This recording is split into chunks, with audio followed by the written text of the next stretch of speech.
Testing, testing, testing, testing. Computer, cancel. I was in the waiting room. Hey, Tees. Hey, I'm here. Yeah, see, my computer tells me my microphone is not working, but you can hear me. So that's I strange. hear you. Yeah, I hear you. I'm going to take an earphone now because that's My video works. Can you see me? Yes, I see you. All right, good. I have it blocked with a screen, so I can remove the screen. Open. So Okay. I change my head because I don't want to make advertisement. Is it cold where you are? Not unnecessary advertisements. You're on mute now, suddenly. I enjoy the cold as long as it's possible. Hey, computer, how many degrees centigrade is 47 degrees Fahrenheit? I enjoy the cold as much as possible. So now we have seen maybe announcement in the banter. Okay, maybe in the banter. Yeah, so it's about 8 degrees Celsius centigrade here right now. 8, yeah, that's like here. Sorry, I don't know what 46.4 degrees Fahrenheit is the FEMA.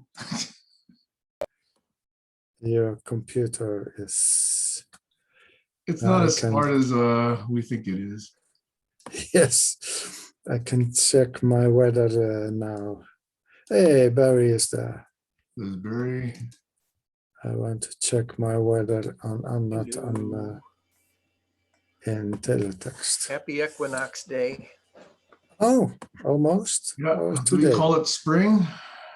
Yeah, it was Eastern. It was 5:37 this morning. So I guess it's,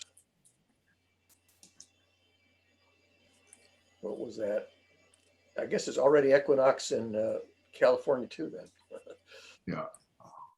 Equinox. Equinox is at everybody at the same time. It's everybody at the same time. So that would have been 2:30 a.m. for Sam. Oh, that's it. Yes. And for Stacy, same as me, it was 5:37 a.m. this morning Eastern time. You should say universal time in the space station. They use Greenwich Mean Time as just out of world time. curiosity. Stacy and Barry, do you guys know how far away you guys are from each other? Well, I'm in Boston and Stacy's in Nyack, which is upstate, what, about 20 miles from New York City? Yeah, we about 3 hours from each other? So I would say about Okay. 3 hours. I don't know if there's any, efficient highways between Boston and Nyack. Maybe the Mass Pike and then across to New York and down Yeah, I don't know. Why? Why? South a bit. Why, Sam? It's because most of us are spread apart. And at one point, I was only like 90 miles from Tammy, who was the closest person, but then it was a long ways till the next closest person. You I was were just only curious, 90 how dispersed we are. miles? Huh? You were only 90 miles Yeah, from Tammy? yeah. Just across the border. Oh, wow. That's how I visited her. I visited her there. I mean, only once, maybe twice. Was it once or twice? I forget. She was in British Columbia? Vancouver, yeah. Before she essentially moved to the Netherlands. I think she's been there for over a year now. Oh. Yeah. She went before COVID, and then because of COVID, has just been there ever since. Okay. I have a good friend who lives in Vancouver. I went to see her about 1.5 years ago. Is that Anne Marie? Yeah, Anne Marie, she's an educator in Vancouver, British Columbia. You're a Facebook friend of hers, I think, aren't you? Uh-huh. Yeah, That's right. how I know. She's Okay. a fabulous person. She's a systems thinker, also a dancer and a singer. She's got enormous talent. Teaches public school and also in college. She teaches dancing in college. Huh. She's an incredibly brilliant, talented person. She's one of the co-administrators of which Ecology of Systems Thinking Facebook group. She's one of the admins there. That name rings familiar. Okay. Yeah. All right. So it is, oh, not quite. Let's give it another 30 seconds. I'm going to be turning off my camera for most of the time because it's a really uncomfortable position for me to be in on my phone. Yeah, you used to be on a couch, like several feet away from your camera. I think that was in your old place. You used to have that, but it seems That like was you're on my now- laptop. My laptop. Well, yeah, when I'm on the couch, I had a laptop, which now my laptop, the one that I have, I can't do Zoom. I don't know why. I'll try to figure that out. The one at the desk was my desktop, which was the most comfortable actually. And that is what broke over. Yeah, I was last going to week. ask, So- did it get resolved? The one that fell over? That was quite tragic. It was tragic, and I'm told it can't to replace the screen is going to be like close to $400. So It was an all-in-one? I'm thinking, yeah, it was an all-in-one, and I don't really Ah. want to do that. So we'll try some other games with it. Hey, I will Stacy. eventually see. Yeah, Just a quick idea. Does it have an HDMI port? Because it may be possible to still I use tried it. that. Oh, really? Okay. But I tried hooking it into my smart TV. Maybe if I had tried into a monitor, it would have been more straightforward. So that's what I'm hoping to do next. Yeah. But it's sure. not urgent, but I will. Yeah. I mean, it's time to get a machine anyway, but just to like retrieve some information that might still be on the machine rather than taking the hard drive out, putting it someplace else and then retrieving it, it might still be possible if a screen could just be hooked into it. Anyway, just a thought. I have a different question though, and I'm going to ask this at unblocking too, but and it's mostly for you, Sam. If somebody had like, if one of us had like more like a business type proposal for GCC, how do we submit something like that? Business like proposal. In other words, you want GCC to collaborate with you, or you want various individuals within GCC to indicate interest in collaboration with you? It's not really necessary to collaborate. It's more like making an agreement. Circulate it. I mean, So I've it's been sort of like I have the same question, Sam. to just write it up and. Yeah, I mean, I've just been in constant support of saying, hey, if you want to circulate something for feedback as a proposal for wider adoption, send it out. I would recommend using an RFC kind of format, but any format is better than nothing, I think. Can we formalize that just a little bit? I think I have, but I can do it again. Well, I'm just at a loss because we haven't gone through the process. We started Agile, we dropped that. We started Trello, we dropped that. So I've got all kinds of agreements, all kinds of places that are basically not being serviced because they're not in the official place. I've have a couple proposals I'd like to make as well, and so I'm like, we do need an inbox of some sort that's not overly difficult. Exactly. Quick question. Where would I get the information on, how the Zoom accounts are getting paid for? You asked me. Basically, there's only three people right now that I think have paid. That's me, Tammy, and Doug. Okay. And none of us have coordinated with each other. So Doug does what he does. Tammy does what she does. I do what I do. And we suggest to each other how we do it, but none of it's binding. So as far as I know, I've got 3.5 years. Tammy, I think, did it for about a year and a half. And Doug, I think, recently has done some, although I don't believe he posts everything that he records. And he doesn't even record everything that he hosts, okay? Tammy and I, on the other Unless hand, they- we're very consistent with that. But forget it. Nah. What I'm asking is, who's paying monthly for the accounts The three of us, Excuse that's me. basically individually. continuously? Okay. Yeah, so I'm doing it for Google Drive, I'm doing it for Zoom. Tammy was doing it for Google Drive and Zoom, and Doug was doing it for Google Drive and Zoom, and I'm not sure what else. And I don't think I'm putting anything else anywhere. Oh, I did get a sponsor to put us on Zulip as GCC. So otherwise that would have cost us, some number of dollars per month. So that's essentially being provided to us gratis. And And whose account does Alex go on when he does Wednesdays? it's probably his own because he's not asked me for one. He's not asked anyone else as far as I know. Okay. So it's all individual initiative at the moment. That's all. Got it. It's been done. Got it. And just for the record, yes, there is a collected fund that Daniel Harris used to run where I used to put some number of euros per month and other people did as well. And so I think there's somewhere around 900 euros there last I checked, but I don't think there's been any process to decide what gets done with that set of monies. So again, And the Zoom account is how much a month? mine, I think is about $15 a month, Thanks. which I believe is Got all my probably common. questions. Okay. Yeah. All right. That's interesting. One of the proposals I wanted to make was to pass around, and I've had this idea go around. Nobody's bitten on it. In fact, most people have dismissed it, so I've dropped it. But I thought it would be good if we're going to go to the next level of a group, a think tank of a sort, that we would have you could still keep all your private Zoom accounts, do whatever you want. I'm not telling you what to do, but I'm saying, wouldn't it be nice if we had a library account that anybody could schedule and that Yes. automatically went someplace? Right now, I'm going through and analyzing the transcripts with scientific mindset. For those who people think I can't think scientifically, I just love that. Anyway, sorry, Ties, I promised I wouldn't do that. So anyway, a lot of Dougs are missing. So I would like to have a meeting because I'm getting quite a professional piece of work put together as far as being able to look at these transcripts and harvest data. I'm doing that project with a couple other people. It'll probably reach GitHub and turn into a Python Flask app fairly soon.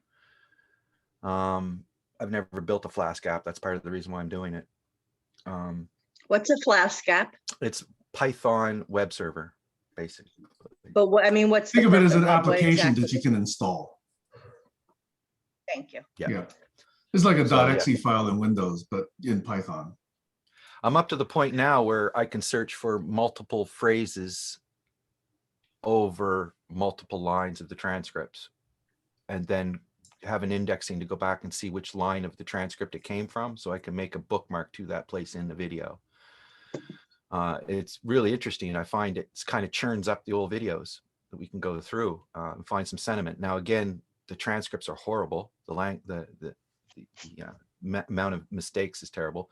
So part of this project might be a way that as people are watching it, they can, and there's two ways to go about this. 80-20 rule all the way. Don't try to perfect something you can't. But it might be worthwhile to go back, since we have a white box view into our videos, because this is our material, that we can use more of an intelligent kind of artificial intelligence, as you could say it, or sentiment analysis, and say, I know I said this word. I can't remember when I said it. Then you can search for it. Where I think just straightforward language processing algorithms, they don't know the subject of the material for the most part, and they just do a blanket statistical analysis of everything. So we got two angles, and then we also have the third one Sam has proposed about having some voice to text analysis with some interesting C++ libraries out there. So this stuff's all kind of churning in the hobby bucket while I'm still looking to find employment now that Corona is coming under control.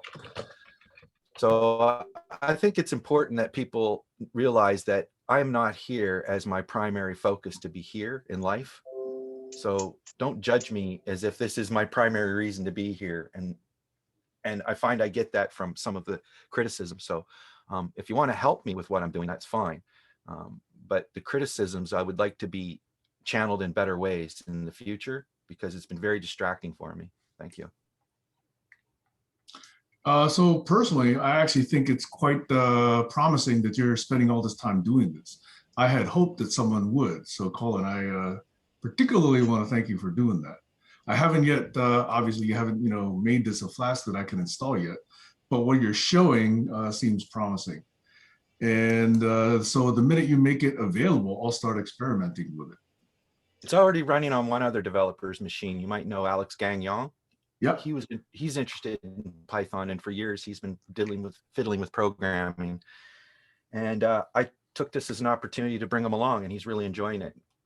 Debugging, going through the visual code. So he has it running. Yeah, it's progressing quite well. In fact, it's taking more time than it should, but that's the joy of building now, isn't it?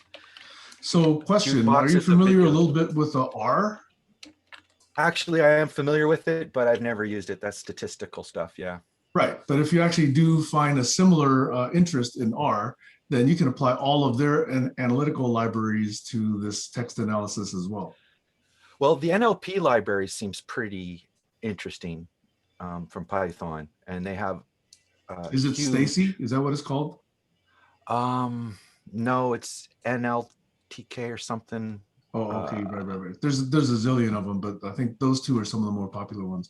Hey, managing linguistic data. Yeah. Anyway, yeah. This is so we're deep into something already, but let me back up again. We're waiting for people to gather, and I think we've got about 6 people already.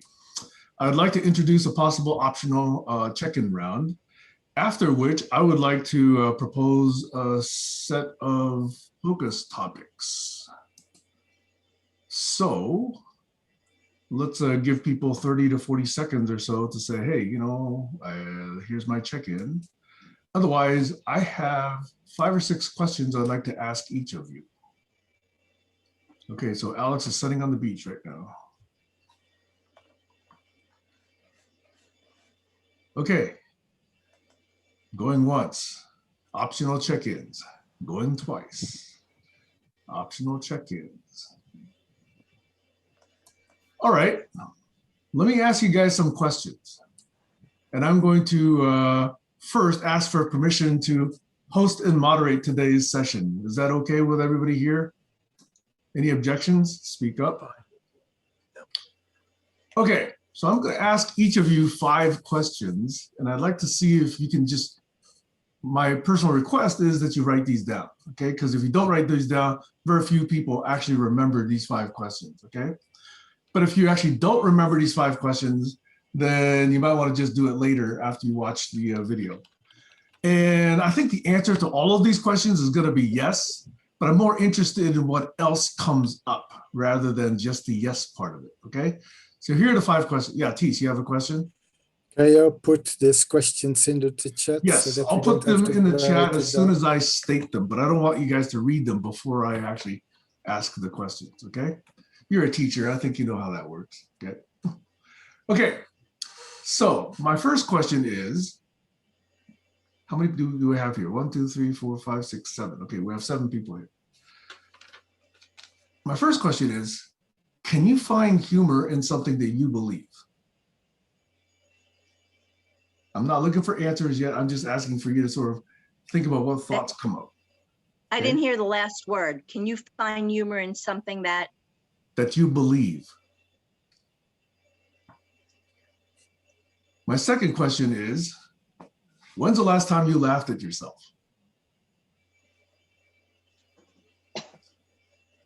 My third question is, do you laugh at what others believe?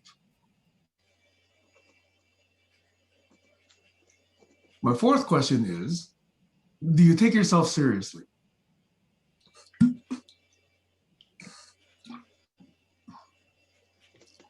And my fifth question, and last for now,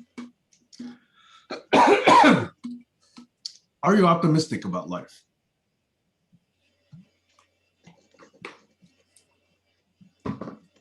So those are questions that I came across this week that are embedded in a larger topic, but I wanted to start there and see if that kind of stimulated any thoughts. Now, I clearly have my own answers to all of these, but I'd prefer not to lead with any of my answers to this. So let me just go and see a show of hands. How many people actually wrote these questions down, just out of curiosity? 1, 2, I did. 3, 4. I'll come on camera for a minute. Thank you. I did. All right, so at least 4 people wrote these questions down. So of these 4, Does anybody want to give some thoughts on one or all of these questions before we go on to the next round? Okay. I just want to Stacy say does? one, yeah, Yeah. just real quick. I want to say this ties into a presentation that Barry had done, or actually it ties it was on here that he did it. It was These just last questions, Saturday. It was just Yeah, last I'm Saturday. really interested to hear the answers because I think it ties in with some of Barry's work. I'll answer them if you want. Please do. Okay, can you read them to me? I put them in shorthand. Okay, I'm going to put it in the chat now since I've actually read it all. Okay. So here are the questions. Okay, so my answers were yes. I can find humor in something I believe in. Yes, I can laugh at myself. As far as laughing about what others think, not as much. I try not to laugh at that. Do I take myself seriously? Yeah, I do. But not all the time. So that's an interesting way to word the question. Like, what does that even mean? And am I optimistic? 100%. So as I mentioned, and hopefully I can ask you to elaborate a little bit, I'm not interested in so much the yes or no, but I'm interested in what other commentary came up in your own mind as you were formulating or hearing these questions. Because I think the yeses and nos, again, as I introduced, these questions may mean different things to everybody else, as you also point out. So I'm curious to see what kinds of implications or what kinds of qualifications or caveats or even specific instances or examples might have come up as these questions were bouncing around in your head. I think the third question was the most interesting and most, so I could probably say that I used to laugh a lot more at what other people think. Where I am now, I don't laugh at what they think. I try to figure out why they think that way.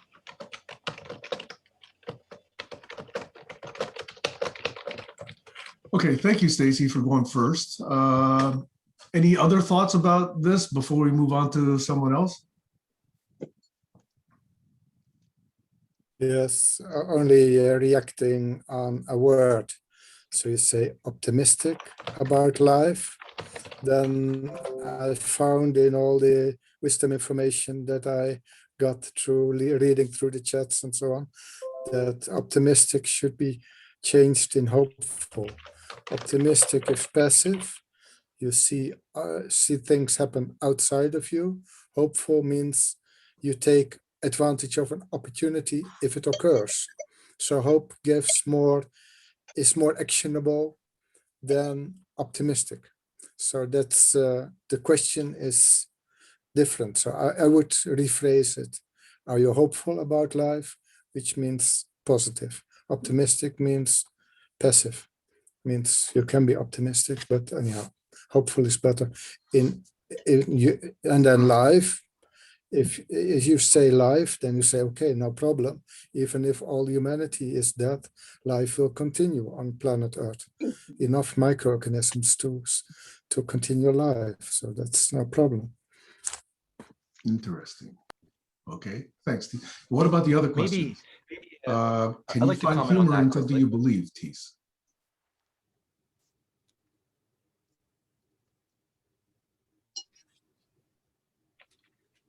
Some, I think, but I'm not specific, can't be specific. So I have no idea on beliefs and humor. So Or could I ask, I when's can't the last time you laughed at combine it. yourself? I can't combine it. I can laugh with ideas in my head. So laughing with ideas. So yeah, I can laugh about myself. So this too. Can I ask when the last time was? No, I don't know. Hmm. I don't know. Maybe yesterday. I'm not sure. I don't keep account on this, but And I do you know laugh? it's important. So I'm living alone, being humorous to myself, making jokes, which are in my own mind. It's helpful. It's necessary. And can I ask, do you laugh at what others believe? No, I would not. I might be concerned. That's all. Concerned in well, possibilities of things going bad if the beliefs are bad. I mean, in terms of not conducive to making other people happy. So Thank you, Tis. So thank you, Stacy and Tis. Alex, I think you had your hand up, and let me see who else. I forget, was it Barry or was it Colin? I just That's wanted fine. to comment on something, but go ahead. Okay, let's do Alex next. Alex, what came up with yeah. these questions? The humor is interesting one because it can be directed at yourself and then accepted more readily than if it's somebody else is laughing at you. It can be humiliating. So it's something to be aware of, especially when I'm thinking about what other people believe.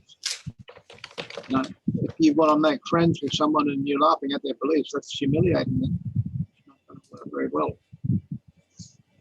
Last time I laughed at myself was the other day. And something, a trend I've noticed over the years is that in recent years I've laughed more often than I did when I was younger. So I guess that's coming from wisdom. Wisdom is bringing more humour into our lives. Did you laugh at what others believe? Did you laugh at what others believe? If they're receptive and it's in the right situation or circumstances, that's possible. It's a sign of accepting something's funny, which takes the pressure off the fact that something they believe could be dangerous or seriously disturbing. So that comes back to your own beliefs, what basis you have to judge somebody else on. And then there's, do you take yourself seriously? Are you optimistic? It's indeed the fact that seriously is indeed a problem because you can overdo it. And that causes depression when things are not going the way you thought they should. So there's got to be optimism, because optimism brings humor. A funny optimist. And that's why I need new glasses. I've got to pull them right out here to see the screen clearly. So, yes, indeed, that's me done. I'm all done. Thank you, Alex. And was there someone else? Was it Colin or was it Barry? Or Yeah, let's see, I think Kayla's here now, right? I haven't heard Kayla yet. If she'd like to go first, that'd be fine. I think she probably came after the questions. Kayla, let me repeat the questions for you. They're in the text as well, but we were going around because I was asking 5 questions of each of us, okay? And I heard the questions. Oh, you did? Okay, all right, good. Yeah, sorry, I didn't mean to interrupt, but I heard the questions. No, thanks. I was Go just ahead. in an area that was, the internet wasn't good, and I'm driving now, but I'll show my face soon.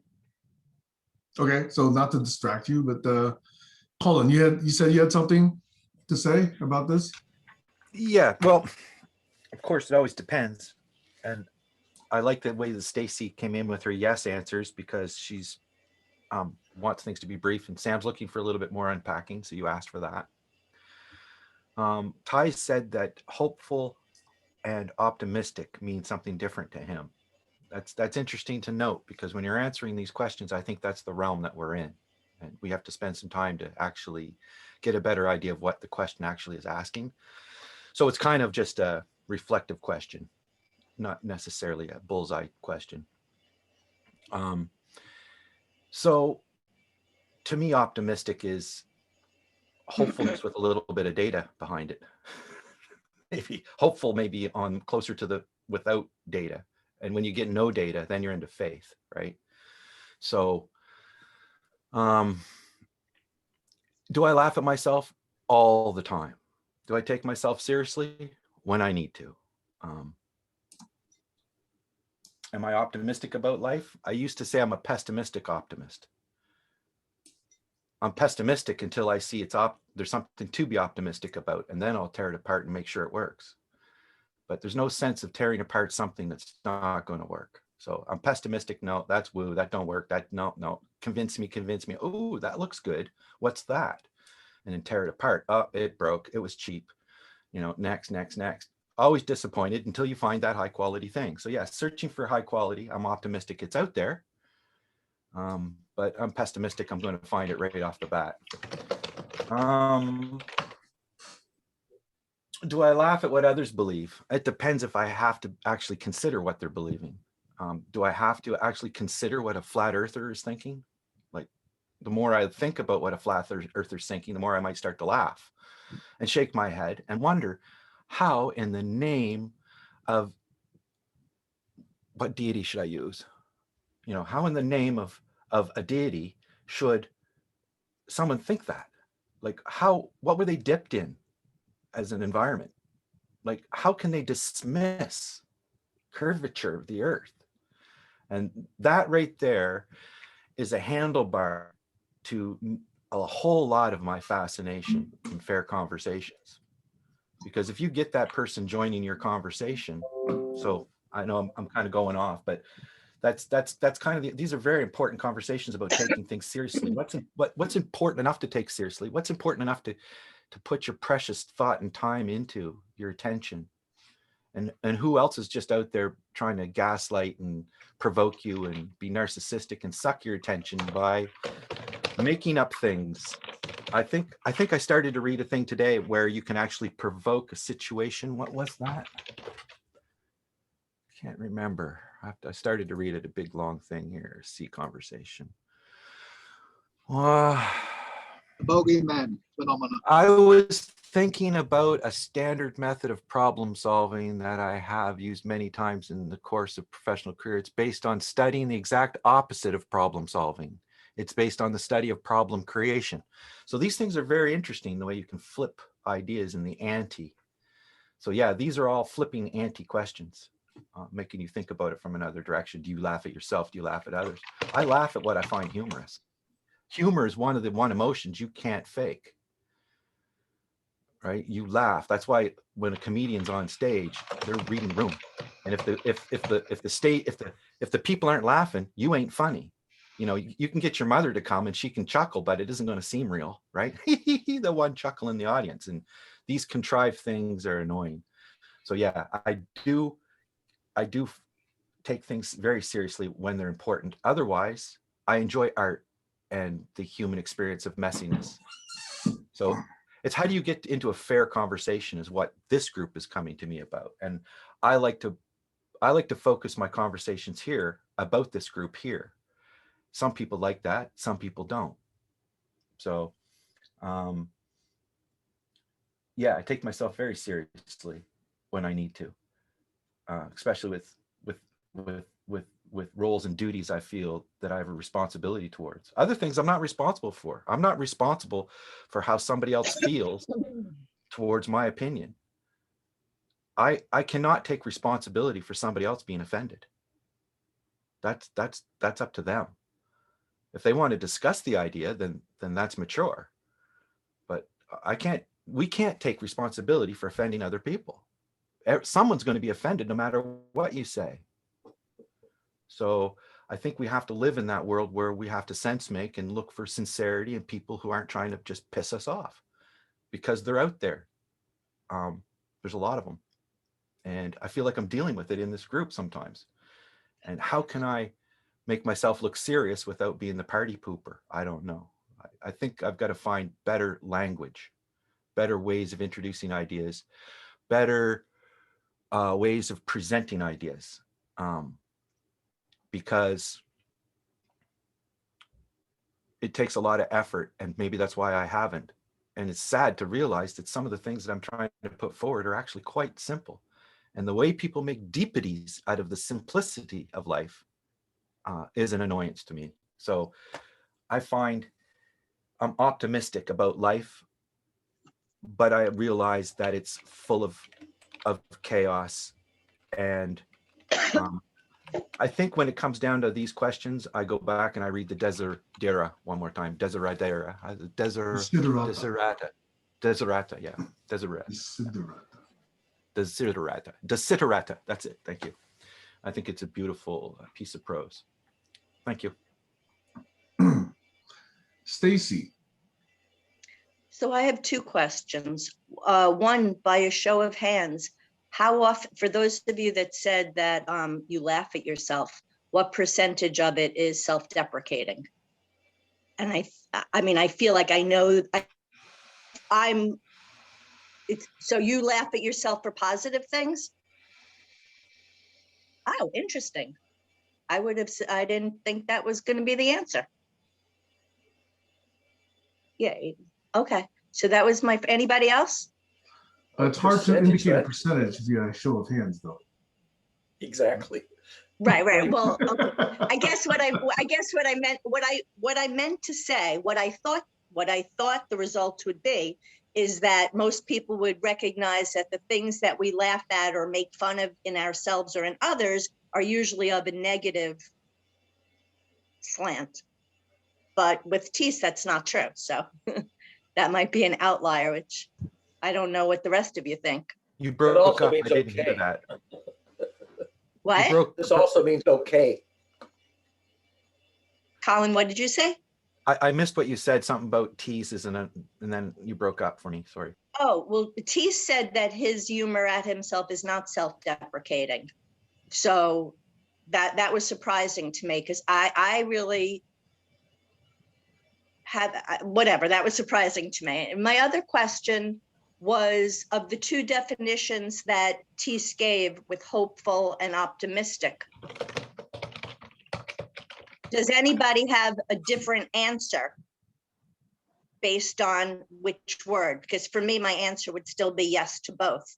I'm wondering if it changes it for anybody else. Yeah, I was thinking hope myself because I've said this before. Hope is the emotional sponsor of research. So if I see a problematic situation and I think there's hope for it, I'll engage in research to see if we can find better practices or solutions to it. If I don't have any hope, I won't engage in any effort to try to solve it. Pessimistic optimist. I'm more optimistic because I'm thinking about the simplicity that I used to espouse about a year ago when me and Colin were having this war. And today I hear Colin expressing the value of simplicity. So it looks like it's come around. And I'm grateful for that. It makes me optimistic.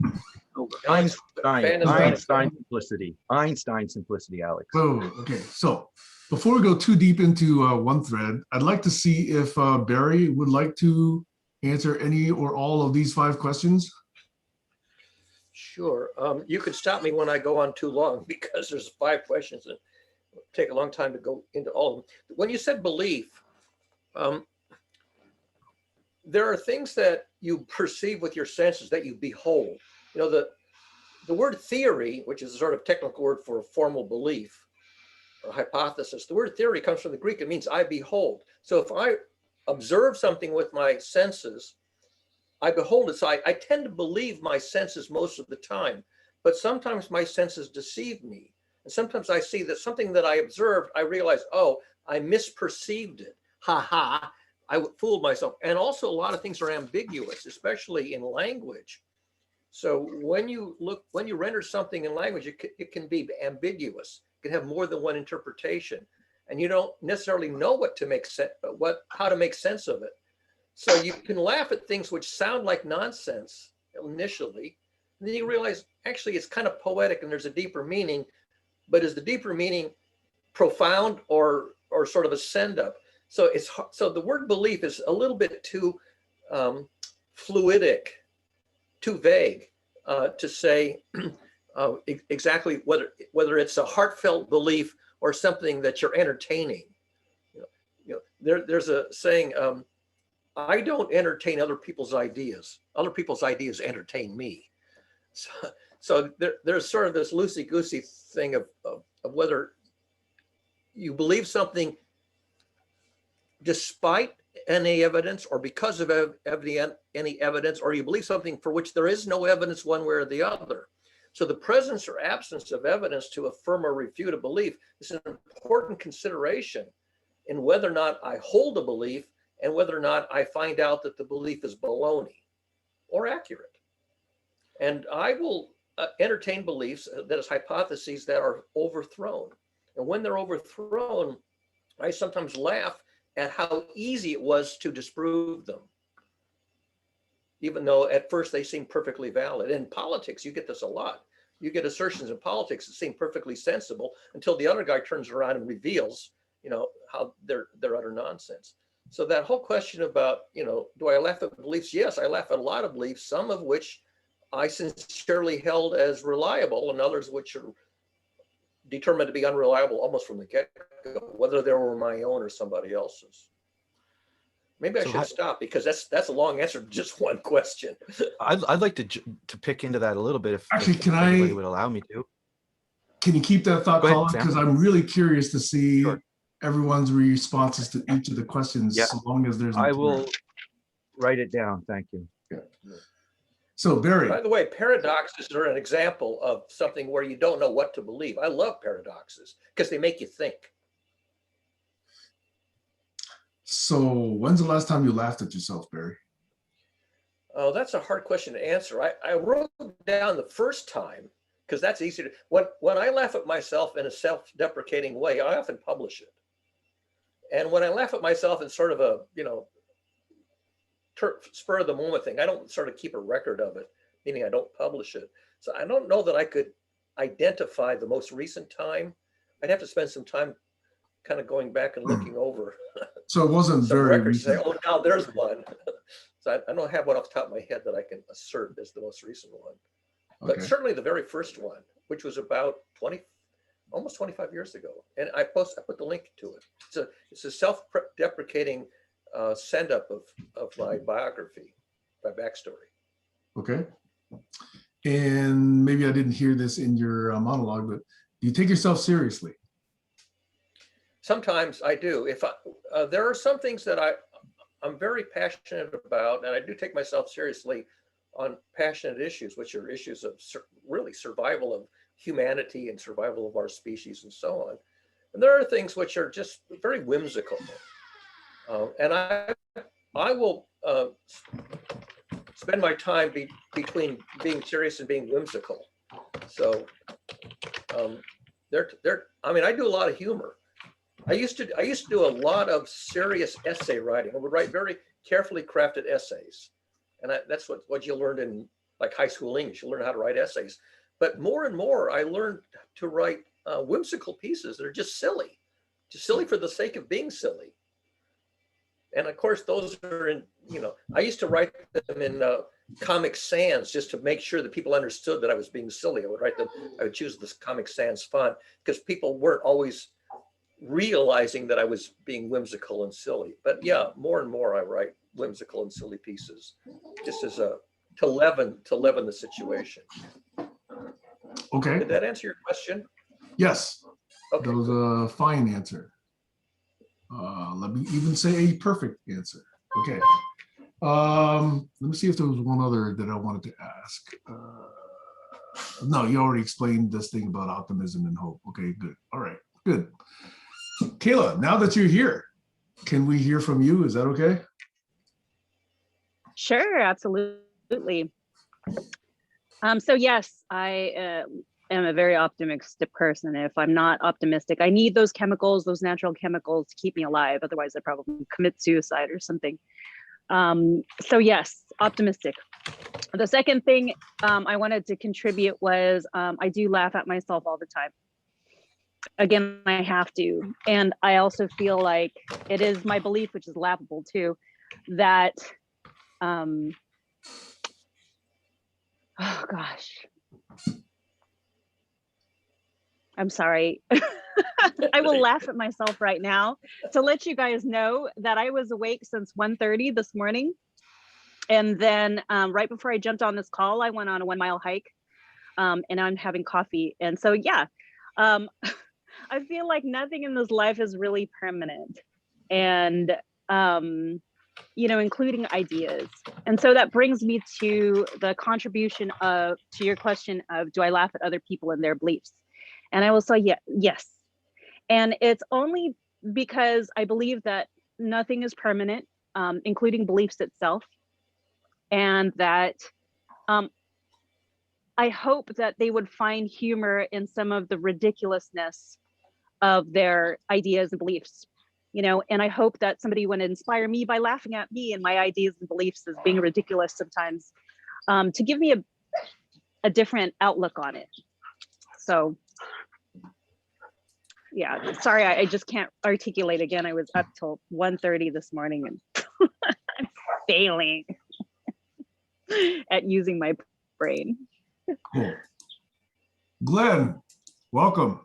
How are you? Hey, yeah, good. Sorry, I forgot about this whole change of time. And suddenly I remembered, oh, you guys have changed your time, but we haven't done that here yet. So, yeah. So, anyway, Hey, Glenn, can I put you on the spot? sure, go for it. I've been asking people 5 very specific questions, and I think we've had 6 or 7 people actually step forward with the responses. So I was wondering if I could actually put you on the spot slightly, because you may not have had enough time to think about these things, but you're pretty self-aware and thoughtful. So I was thinking maybe you could do this in real time. So the following 5 questions are: can you find humor in something you believe? That's question number 1. Number 2, when's the last time you laughed at yourself? Number 3, Okay. do you laugh at what others believe? Sometimes, yeah. No. I'm not interested in yes or no. I'm interested in what else comes up when you actually hear these questions. Okay, so just listen to the questions, please, and then see what dredges up from the depths of your mind. Number 4, do you take yourself seriously? Number 5, are you optimistic about life? And I had asked people to write them down, but since you just arrived, I was just going to recite them for you. So Glenn, dum, dum, dum, dum, dum, dum, dum. Just curious, what comes up when you hear these questions? Yeah, I like this theme. One thing that comes up for me is actually that, because I've reflected a lot on what it means to really be serious. And I've come to the fact that if I'm going to really be serious, then I have to be playful and I have to be able to laugh at things and not take things seriously, because otherwise I'm going to get stuck in a pattern. And so in a sense, I'm very serious, but in order to be very serious, I have to also be very non-serious in a way. So at least, and I really experienced this, that I am a very serious person, and I'm also really loving absurdities and humor and nonsense, and it really goes together for me. And yeah, I like laughing at myself and sometimes laughing at others, and yeah, I mean, a lot of things are funny and people are funny and life is funny. And yeah, I am optimistic about life in general, but definitely have my gloomy moments. I mean, no doubt about that. So, but the mindset is quite optimistic, I guess. But certainly, it's complicated. Does that sort of relate to what was behind the question? There's only one perfect answer, okay? And you just nailed it, okay? So I just wanted to say, I did peg you for an optimistic person, Glenn. I think you've been portraying that probably more consistently here than almost anyone else I can think of, okay? So can we move on to a next set of questions? Or is there any additional elaboration or, yeah, Tees? Yeah, why, can you explain why you want to ask these questions? What was your the idea behind? Yes. Or do you want to continue first and then explain? Well, I'll do both, because I think in the last 15, 30 minutes, I think it'll become clear. And even this next set of questions, I think will bring a little bit of direction to why I was asking those first set of questions. So if I may, I'll be a little bit obtuse with this answer until later. And if that is triggering any sense of impatience, then we'll see what happens. Alex. Looking around the room, I'm thinking about somebody else's beliefs, and in the faces of the people you see around the room, I can see there's definitely strongly held beliefs by some of you, and then on others of you that I can see they had a sort of open source approach to belief systems, and that's one of the reasons I think that the group is able to cohere without the kind of explosive events that happen when fundamentalists get together. People who have really deeply seated, strong beliefs systems. Over. Is your fan on, Alex? Yeah, when you do speak, there seems to be a low rumble or some kind of a background noise. At least that's what comes across to me. I have a little question or something. But when you say belief, I'm sure you've discussed this today. Are we thinking about sort of, because it's like some things are the way they are, and I believe it is true that the world is round. So in a sense, that's a kind of belief, but what it's really about is the fact that it actually is round, if it is round, and that's sort of what I relate to with that belief, right? That I think that's actually the case. But there seems to be this other kind of beliefs which are of a different nature, maybe beliefs about myself, or they're more like attitudes. So I was just wondering if you sort of made that differentiation, or what kinds you're thinking about, or if you're thinking about both kinds. Good question. I did not, in this particular session, make any such distinction. I was leaving it up to people to make that distinction for themselves if they chose to. So I didn't go into that. But I clearly think it's an important question, and we are, I believe, headed towards that discussion, okay?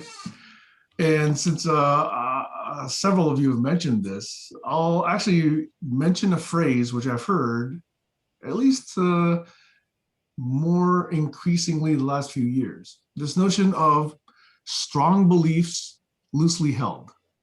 Anybody else familiar with that term? Strong beliefs loosely held. Loosely held. You're gonna have to unpack that. That's like an oxymoron. The contradiction. In other words, the strong word in that phrase refers to the belief, not the attachment which you have with it. And it's basically the implication or the power of that belief. What else it affects, the implications. There's a belief you have in your knowledge, in your brain, that's come from studying manuscripts, and there's a belief you have in your heart, that's come from experiencing weird shit. So to me, Alex, that still talks about how you hold the belief. Are you saying, Sam, that a belief that if you held it and it would true, you would modify your behavior very dramatically from otherwise? That what you mean by strong belief? That's one implication. That if you believe something, that you'll do something very different from the normal or the nominal. Okay, yeah, I can understand that. I like this distinction. Yes. Yeah, I get it. It's like the attachment to it. Some beliefs are sort of strong, or yeah, they have different qualities to it. So for example, it's how you construct your derivative practices. You have derivative practices which derive from the belief, and you're saying a strong belief would have very significant different derivative practices. Yes, and not just practices, but other beliefs as well, which affect practices, you know, in the long run. Okay. We're touching the territory of we are not our thoughts. I believe that chemicals sold on the in the chemical shop in the warehouses that are killing bees. Okay, I'm trying to find a link there. It's a belief. I believe this pesticide is killing bees. Okay. Worldwide. So it must be one that's distributed worldwide. I believe it because the evidence and the consensus is all coming together to help me over the line, so to speak. Right. So when I hear you use the word I, then to me, that's still talking about the second half of that phrase, which is how you hold it. In other words, you hold it quite strongly that pesticides kill bees, okay? As do I, okay? But the statement pesticides kill bees is a strong statement with many implications in and of itself, whether or not I hold it strongly, right? So that's why I kind of introduced this term, strong beliefs, comma, loosely held. The loosely I held hear part, that. Or is it irrelevant how it's held? I was wrong No, anyway. it's very good. It's not the pesticides, it's the herbicides, apparently. I didn't hear you, Stacey, what you said. A combination of different things. Sorry. so When I hear the loosely held part, like when I heard the phrase, to me, strong belief loosely held is a strong belief, but I heard the loosely held part of it to mean that with new information, that belief could be let go or bingo. that is right. Yeah, Okay. that's Yeah. what I Bingo. heard too. If you That's can, Bingo. if In you other can words, absorb your it. identity Yes.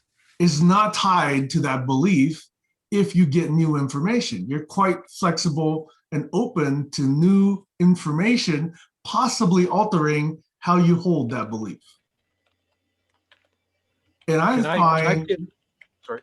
that if you're really going to be, and let me introduce this term, a critical thinker or even a systems thinker, that these beliefs ought be, in my judgment, and I'm saying judgment, the word judgment with prejudice, loosely held. If they are strongly held, then it takes much more evidence and much more convincing to pry you from that strong belief that you hold and clutch, as opposed to, yeah, that's new information. Let me modify my belief thusly, which is a looser form of it rather than, I believe this and it's going to have to take an act of God to make me think otherwise. Okay. So that's the strongly held belief. Okay. So that's why I wanted to introduce this term, strong beliefs, loosely held, which in my mind I like it. is very conducive to leaning in, to generosity, to collaboration, to exploration, to learning itself, and to growth. Yes. We all, Stacey. Yeah, definitely. And to validate. I like that. I like that a lot.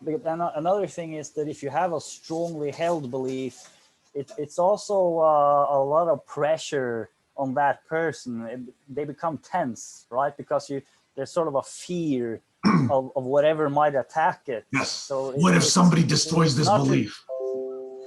Yeah, it's. Hold on. uh, Conflation. Wait. Glenn is speaking. Yeah. Sorry, I interrupted you, I Glenn, was myself. just sort of making that point that if you have a very strong attachment to any idea, really, and it's that kind of a relationship, it's a very tense thing, and it doesn't seem to be conducive to a learning environment. So I totally agree with you that in a learning environment, especially if you have a conversation, you should at least for that conversation try to loosen attachment. All right.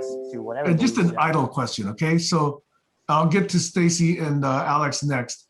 In half a second or less, I'm going to ask you a question and ask you to say thumbs up or thumbs down. Hold on. You said a long time ago that you were going to say something, and I could get back and ask Barry a question. That was a long time ago. I'm still waiting.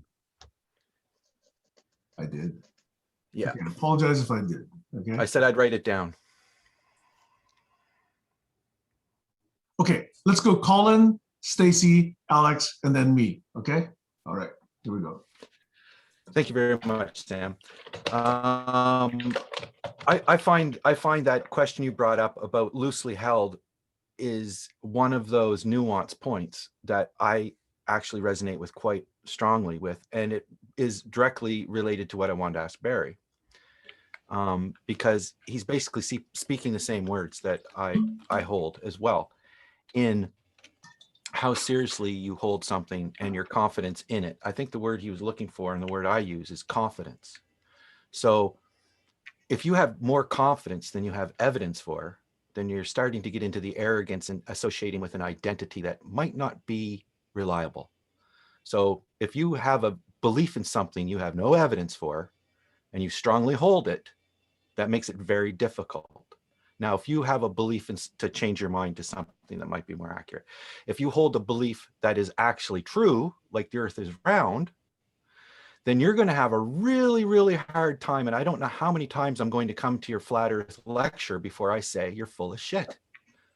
And that's just the way it is. So we have to separate away things that are in the learning space from things where people are already arrogant. So that arrogance can be measured in the overconfidence for lack of evidence. You could say the exact same thing to me and say, but I'm not sure. Maybe some people are studying this. I will not think that's arrogant. If you say that and then say, so you better believe it, or else you're going to be in trouble, or you're not scientific or whatever, then I think we're in trouble. So it comes down to the arrogance and the confidence. I think that is the big point here. Not whether you know it or not, it's whether you've identified with it and attached to it, and whether you can have a discussion to explain how you've attached to it without getting angry, with just feeling visceral, which is the reaction I get from some people. And that is just unacceptable in this space, I find, to me, to have a fair conversation. Maybe it's acceptable to not have the conversation at all, but it's not acceptable to have a fair conversation. Okay, thank you, Colin. I think we're going to go next to, I scrolled up already. It was Stacy. me. Stacy. It'll take a second. And that ties in directly to what I was going to say. I just wanted to flip the phrase and think about strong disbeliefs, strongly held, or, loosely held. So for example, a strong disbelief in reincarnation. How would you, how anyway, that's all I wanted to say. Thanks, Stacy. Yes, I have so much follow-up that I have to control myself and let other people talk. Okay, Alex. Alex is next. When there's a strong consensus in the room, or the nation for that matter, or the university, there's a strong consensus, and it's an important thing to acknowledge. You can't afford to ignore these events. I mean, I hear people saying consensus is not science every time they hear mentioned. But it's true, it's not science, but it doesn't mean it's not important, especially if it's scientists where the consensus is coming from. Over. Okay. Okay. Let me respond to Alex after I make the question that I was originally going to make before. So when I say strong beliefs loosely held, hopefully in 1/2 a second or less, can any of you associate a school of thought that might be associated with that? Okay, so hold it up and write down your answer, and then I'll go around the room. 1 or 2 words only, okay? Is that okay? And let me just go around. Of strong beliefs loosely held, is that what you're saying? Yes. If you've heard of it before, what school of thought do you associate that with? Or if you have not heard it before, what school of thought might you associate it with based on your understanding? Okay. So let me go around the room, and around the room basically means Barry, Stacy, Glenn, Kayla, Tees, Alex, and Colin. Okay. So just 2 seconds or less. Barry, any response? Jordan Peterson, worth listening to or not? All right. Stacy. I'm going to pass because I'm not sure I understand the question. Glenn. I associate that actually with a school of thought I call possibilism, which was from the Norwegian philosopher Arne Næss, who was a great inspiration for me, who had a strong passion for many of his beliefs, but it was very important for him to keep all options I love open. that, but I was hoping for a less than 3 second answer. Possibilism. Okay, possibilism. But you didn't know what it was, so I had to just say a few things. Okay, Kayla. Okay, Tees. The Maieutic Socratic method. Okay, thank you. Alex. In less than 3 seconds, I associate it with the general science. Okay, of- Colin. Yeah, the scientific method, and Ty said Socratic method, and I think that that falls into an investigative tool, but scientific method Okay. is the method. Wow, that's really interesting. It's a good, interesting, diverse set of associations. Me personally, it covered both the science aspect as well as Buddhism. Okay, so that was something I was wondering whether it would come up with the rest of you, and it didn't, interestingly enough. Okay, all right. So I wanted to expand then to the other. But is second- Buddhism real? Is Buddhism real, or is it just, you know, is it experience? But do they have beliefs? I didn't think they had strong beliefs at all. But, maybe I'm. Yeah, kind of. That's an interesting question because they definitely have a lot of things that they write down and things that they live by. So I don't know if you call those beliefs or what, but you know, there's definitely a lot of material out there about basic Buddhism. I'm not talking about the other, you know, stuff about lighting, you know, matches and that sort of thing. Okay, I don't consider that necessarily, or even reincarnation, which I don't necessarily believe is part of the base Buddhism. But there is a base to Buddhism that is still quite rich. Okay. Practices. Groupthink is dangerous. Groupthink is when you hear people say, these things we hold to be true. Always context related, Alex, be careful with the all. So the idea, I didn't balk at Buddhism right away because it made me think. I said, yeah, I like Buddhism. But if you would have said Catholicism, I would have balked immediately. Yeah, I don't associate this with the Catholicism, by the way. That No, belief, no, I'll give you a pass. I'll give you a pass. I don't associate Buddhism with beliefs, but more practices. They have a lot of practices sure, but and you know, methods. what And drives that- those practices? You know, some sort of thinking happens, you know, before those practices are actually, you know, lived, right? So whatever's in the mind that drives Yeah, of practices, course. you could call that But I belief, kind you of could feel call that that something else. that's not the essence of Buddhism. I think is much more the non-attachment, really, to anything. And beliefs is, yeah, maybe they have beliefs, but it's probably more in spite of the Buddhism than because of it. At least this is my impression, that it's a lot of practices and methods and do this and do that you can, but there's very little, you know, attachment to anything theoretical. Yes, in my mind, that's just the let me impression I resonate have. with you by saying that in Buddhism, I find this practice of do the best you can, and when you know better, do better, right? That's often attributed to Maya Angelou, but to me, it's actually embedded in Buddhism, in my own mind, okay? Okay, so the next set of questions, which is, I think, gonna be much more contextual with GCC, and I think to me drove the first set of questions, okay? There's another set of 5 questions, okay? And hopefully you'll find these as fun or discussion worthy as the first set. You guys ready? Can you guys write this down if you got something to write it down with? Because that'll make it easier to review and, you know, make your responses focused, okay? Tisa's making hand gestures as in no. I missed the question because I was too much in my mind. So what was the question? The question is, I'm about to state the second set of 5 questions, and the question I was asking was, are you able to write these down before I even state them? Okay, all right. So here they are. You Here's the speak next set too of 5 fast. questions. You speak too fast for writing down. So Yeah, I'm running around too, so I can't write anything down.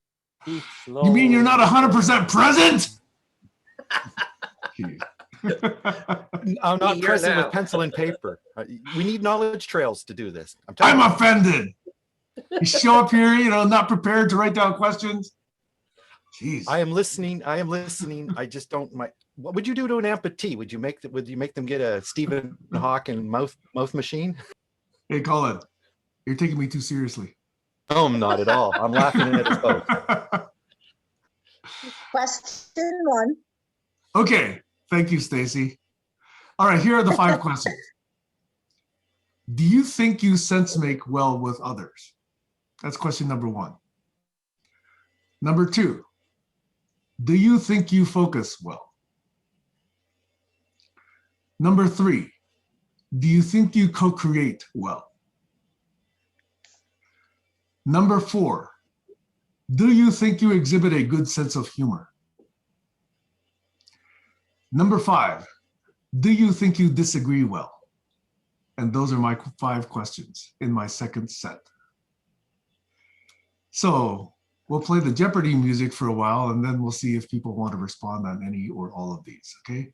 Dum, dum, dum, dum, dum, dum, dum. Good question. I'm ready. Good question. Dum, dum, dum, dum. Bum, bum, bum, bum, bum, bum, bum, bum, bum, bum, And I wrote them down.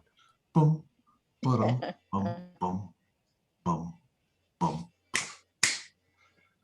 Okay, Colin, despite not being prepared, despite not being 100% prepared, you wrote them down. Wow, I am astonished. And Well, I had the materials ready, but I had to come back from the bathroom combing my hair because I'm trying to get on video. okay, somebody write that down. Flabbergasted. Okay. All right. So can I go around the room being Barry, Stacy, Glenn, Kayla, Tees, Alex, and Colin? Or should I go in reverse order this time? Maybe I'll go in reverse order this time. Okay. Can we go Colin, Alex, Tees, Kayla, Glenn, Stacy, Barry? Okay. So Sure. you don't have to, but I'll give you 3 seconds to say your first word, in which case that will be a yes. Ooh, wait, the order just changed on me. Yeah, I can't rely on Zoom. All right. You can pin them where you want them, I think. I'm not can't. sure. All right, Alex is now in top position. Alex, you want to go first? 1001, 1002. Yeah, okay. Okay, Do what I- comes up do for I- these 5 questions? Do I co-create well? It's a big one. It's a hard one. Co-creation is something that works when everyone's working as a team well. So it's not an individual thing, but it does take a person who's capable with delegation skills. And do I elicit humor? I do. I say funny things at times and other people laugh, so I'm happy with that. And do I disagree well? I've missed your first question. I think I missed your first 2, but the last one, disagreeing well. That's a skill that I'm improving on. It definitely is something that causes conflict amongst people if it's not done well. So that's a necessary skill that should be dished out to newcomers. You know, part of the initiation program. Over. So just for your reference, Alex, I'll repeat the first 2 questions. The first question was, do you think you sense make well with others? And the second question was, do you think you focus well? Okay, so if you want, right, yeah. take a shot at those 2 if you like. Otherwise, you can pass. Sense making is sense making is one of the things that is conducive to emotional intelligence and education. There's something else that goes with that, and it's the part of this pyramid, you know, the 3 corners of the triangle, sorry, not the pyramid. And that is the spirit, the physical, and the mental together. They comprise the elements that give us a better chance of focusing well and handling sense, making sense with others. If it's applicable to the age we live in. I mean, if you go back to the early days of the Barons and Robin Hood, they used to have different ethics and sense-making skills. Some of them are real good movies to watch. I think we should all encourage each other to watch So more of Alex, those is this about yourself or is this about sense making? Robin Hood movies. Yeah, it's about making sense. Yes or no question. So the question was, do you think you make sense well with others? I don't do it well. It's something you need a promoter to help you do it. You know, if you've got something to offer, and you're not skilled at making sense with others, it's going to be a rough road to trot. Okay. So, And oh, by the way, you need a manager. okay. Thanks, Alex. As by the way, similar to the first, I'm not looking for the yes or no so much as I'm looking for the other implications and thoughts and possibly even triggers that come up with these questions. Okay. So thanks, Alex. The next is originally in pole position, but got switched. Colin, if you'd like. Bonjour, can you hear me? Yes. Oh, wait. I want to switch my speakers. Are we here? We are. Yep, Yes. My hair look good? can't Ready? see you.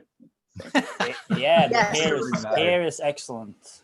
You got a haircut. Excellent hair. Shade? Yeah. No, it's just all patted down. I can still do the poofa, the You mushroom have the poof, best hair in the the COVID room. poof. I like Tisa's hat. Oh, now Glenn just triggered me again. Okay, Sam's hair is good too. Yes. Just Yes, a I was different thinking about style. Sam's Now long I'm hair and how I triggered. used to have long hair. I used to have long hair. I used to get in car. I was going for Miss windows. GCC myself. Okay. Never But, mind. I think Doug is the only one that's seen me with long hair. if everybody, I've known Doug that long. Okay, time engages the automatic- out. Trying to focus us here. So, Colin, would you like to go?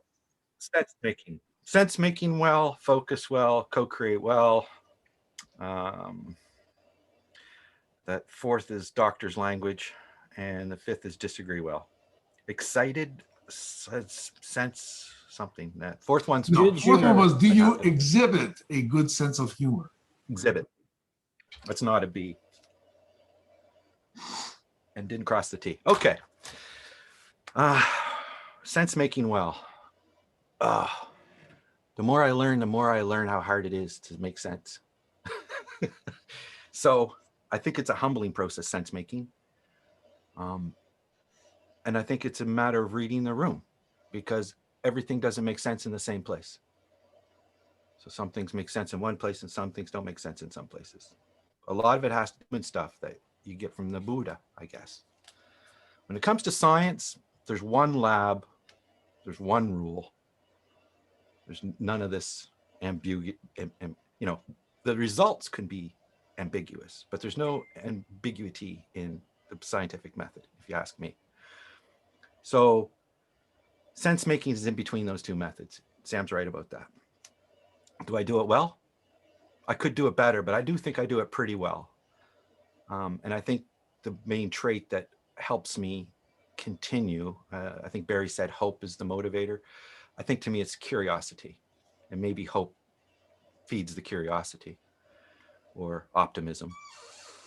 Do I focus well? I do focus extremely well when I focus on something. In fact, I have the ability to focus on something an extraordinary amount of time. I think some people may have noticed that. So time management could be better. I could be on some things less and other things more. So time management and focusing, two different concepts there. My focusing on the right things, I guess, is the question, which is sense making again, right? So then co-create well. I do co-create well when the environment supports it. Otherwise, it's very frustrating to co-create with people, depending on what you're trying to create, I guess. A soup or a system, right? Soups, you don't have to fight over the soup, just put more stuff in, right? Systems and beliefs might not work so well with the scientific method. Exhibit, sense, still doctor. Disagree well, that's a goal. That's a goal. And I think in order to disagree well with somebody, I think Sam's previous question is very important, to have sense of loosely held beliefs. Now, you might have a strongly held belief, but Heiner says sometimes, and I think this is what he means, when you come to the discussion, leave your opinions and biases out of the conversation until the appropriate time. I don't think he says leave them out completely, but I think he's to clobber the conversation with your opinions before it gets started and you have some nuance to grab a hold of. I find that extremely frustrating when somebody just wipes you off the table, and Doug does that really well. You just not hearing it. right? So can I sense make in Doug's unblocking space? It's very difficult. What affordances have we consented to? Hasn't been consented to. So I'm basically just following the leader. And if the leader doesn't like what I say, then he will disparage me. And that's not a very fair conversation. So yeah, that's a trigger. So, and it all comes down to context, right? It all comes down to context, which when you think you have it, you can say, well, here's the premise as you're trying to find and sense make and co-create. You stick to the premise, you know, and I think science, but also more specifically, software development agile practices are very instructive when it comes to trying to keep your focus and co-create and keep your eye on the ball, many things in the air, backlog. Basically, I wouldn't be surprised if my whole idea of knowledge trails is predicated from my education in complexity. And there's nothing more complex in my mind than trying to learn every software language out there. It's nice when you have a job and you can just focus on these 5 technologies. When you're looking for a job, you have to focus on all different kinds of things. So focus is extremely important. And Is Colin breaking up for anybody else? For Yes. me, and it's time management, sense making. Yeah, that's fair conversation. So anyway, thank you. Okay. So just FYI, Colin, you were breaking up for at least several of us audibly. So just wanted to make sure that you had a chance to restate. What if a you little want. bit, but I think most of what you said came through. So Yeah, we heard most of it. Well, I've said it 100 times before, so. It's good stuff. Okay. Okay, thank you, Colin. Next would be Tees. No comment, more or less. Well, sense making, I'm not sure. Focusing, I'm not sure. Co-creating, well, I don't experience co-creating so much. So I can be, as a teacher, I can stand alone relatively. So then, well, I had a good lesson given on Friday, so it was nice. So sense of humor, well, it depends, of course. I don't make other people laugh, so I don't have a good sense of humor in that sense. But for myself, I have. Disagree, well, I'm learning. I mean, I need to. So that's why I like the nonviolent conversations, or how you call it. I was studying that now. So I like that very much. And I need it as teacher to be good with, so having empathy at the first place, relation before getting education. So that's a part of it. Focusing on, so again, I don't know, sense making. I like to see it from others. So I'm learning. So that's all. Okay, thank you, Tees. Mr. Gasland. Yeah. By the way, Thijs showed me a link to the nonviolent communication today. I looked at some of that. That was really great stuff. Do you sense make well with others? Yeah, it's a big thing. I think I can relate to both what Colin and Thijs said. It interests me a great deal. It's been interesting me more and more. I feel that this is one of the spaces where I'm trying to practice it. At the same time, I feel that there's a lot of opportunity to, evolve everything around sense making far beyond what we've done here and what I've seen others do. So I have a lot of ideas. So I'm very interested in it. Do I do it well? I mean, what can I say? I mean, this is one of my main priorities. So I think it's a lifelong project. So I'm on the road. I would say. Focus, well, that has been challenging for me since I'm interested in so many different things. So generally focusing has been sometimes challenging. At the same time, it feels as if somehow I'm working in a certain direction just naturally without even trying. There's some kind of a conversion of many things. So maybe that's the way it's supposed to be. I've definitely tried to practice focusing better for the last 10 years or so. Been much more doing meditation, and that's a focusing of the attention back to the body. So in that sense, I think there's been some progress. So yeah, I'll just leave that open. Co-create, well, that's very interesting. I mean, that's one of those areas I have a lot of ideas, and I really haven't ever been in a space where a real co-creation has been happening. So, you know, I guess I don't really know. I just wanna, I wanna try it more and more, and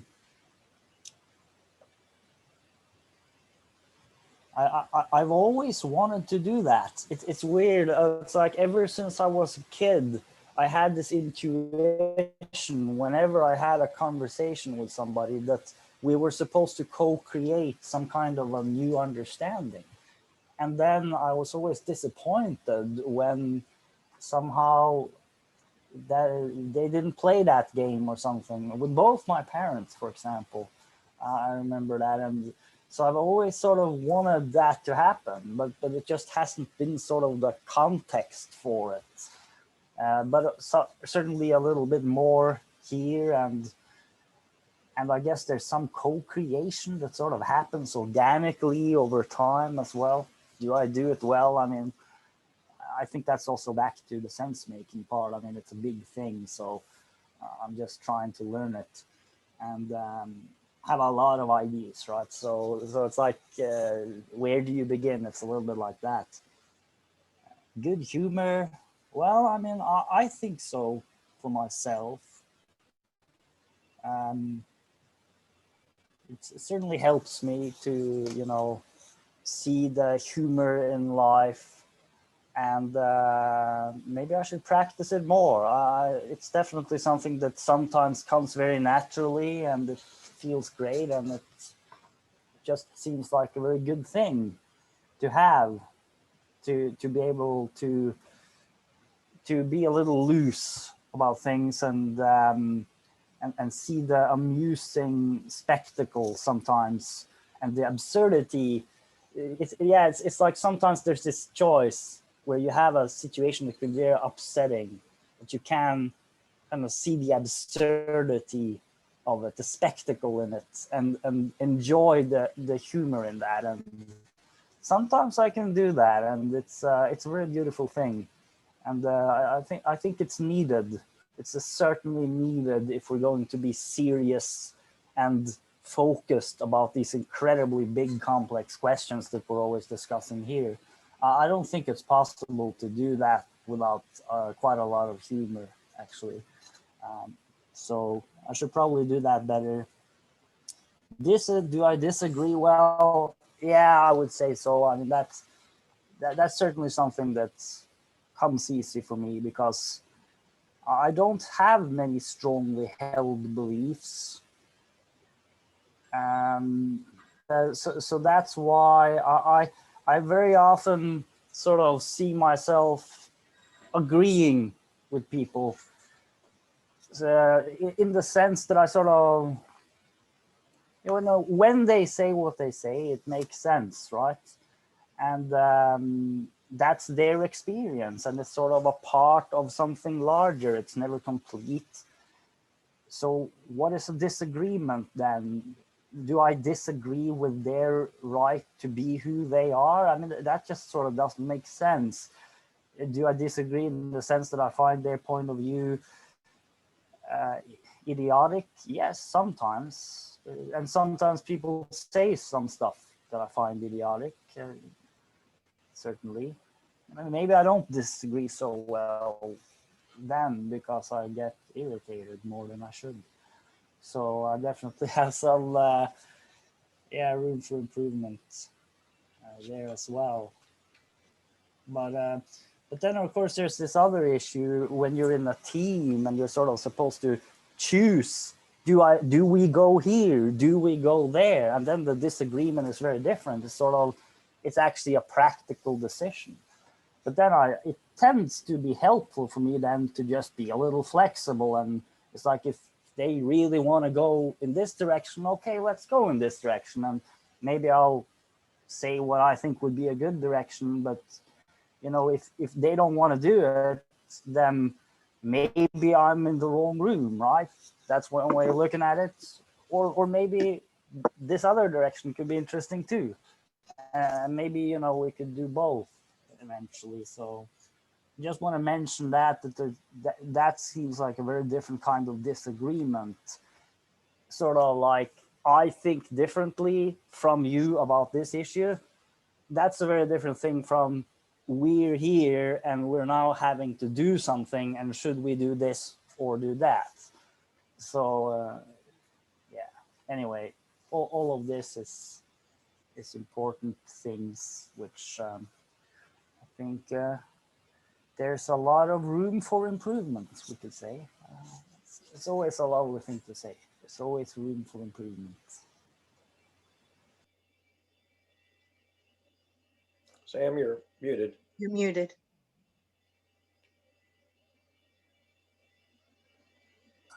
Okay, thanks, Glenn. Hey, I apologize if my Zoom screen order is shaking up what I initially said was the round, but for me right now, the next would be Ms. Ancheta Che.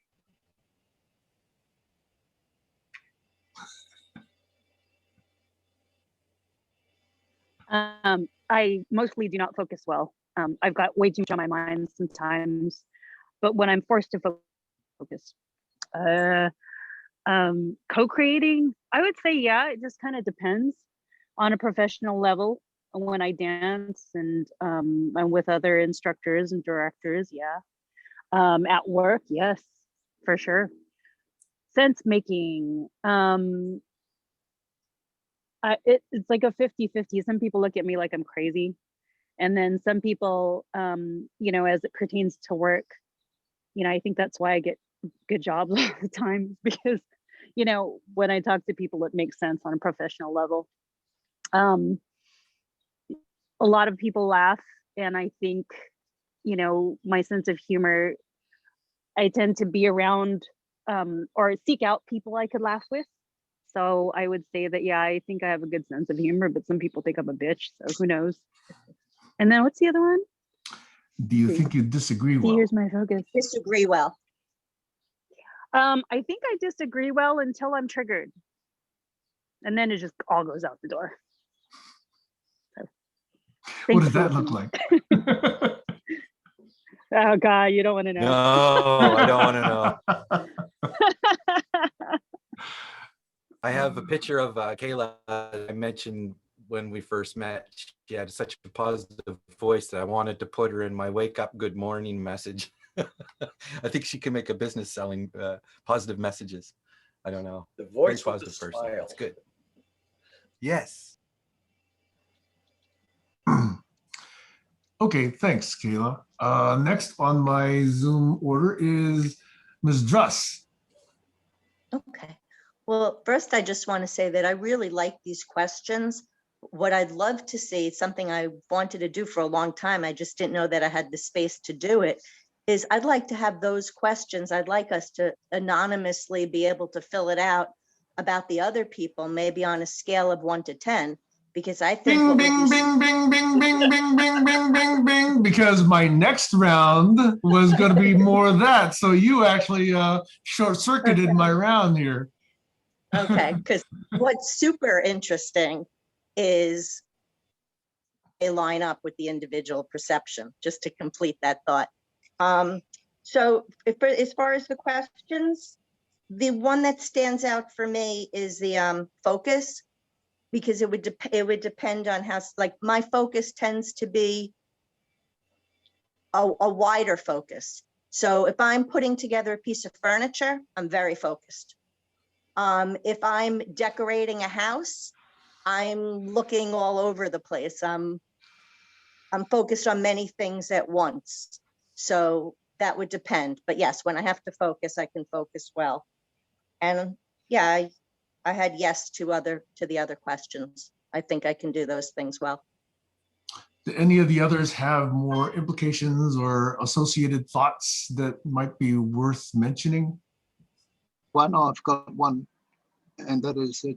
Wait, I'm still asking Stacy, is that okay? Oh, sorry. Well, I think that, and this goes for anybody, you could only sense make as well as the information you're receiving is accurate.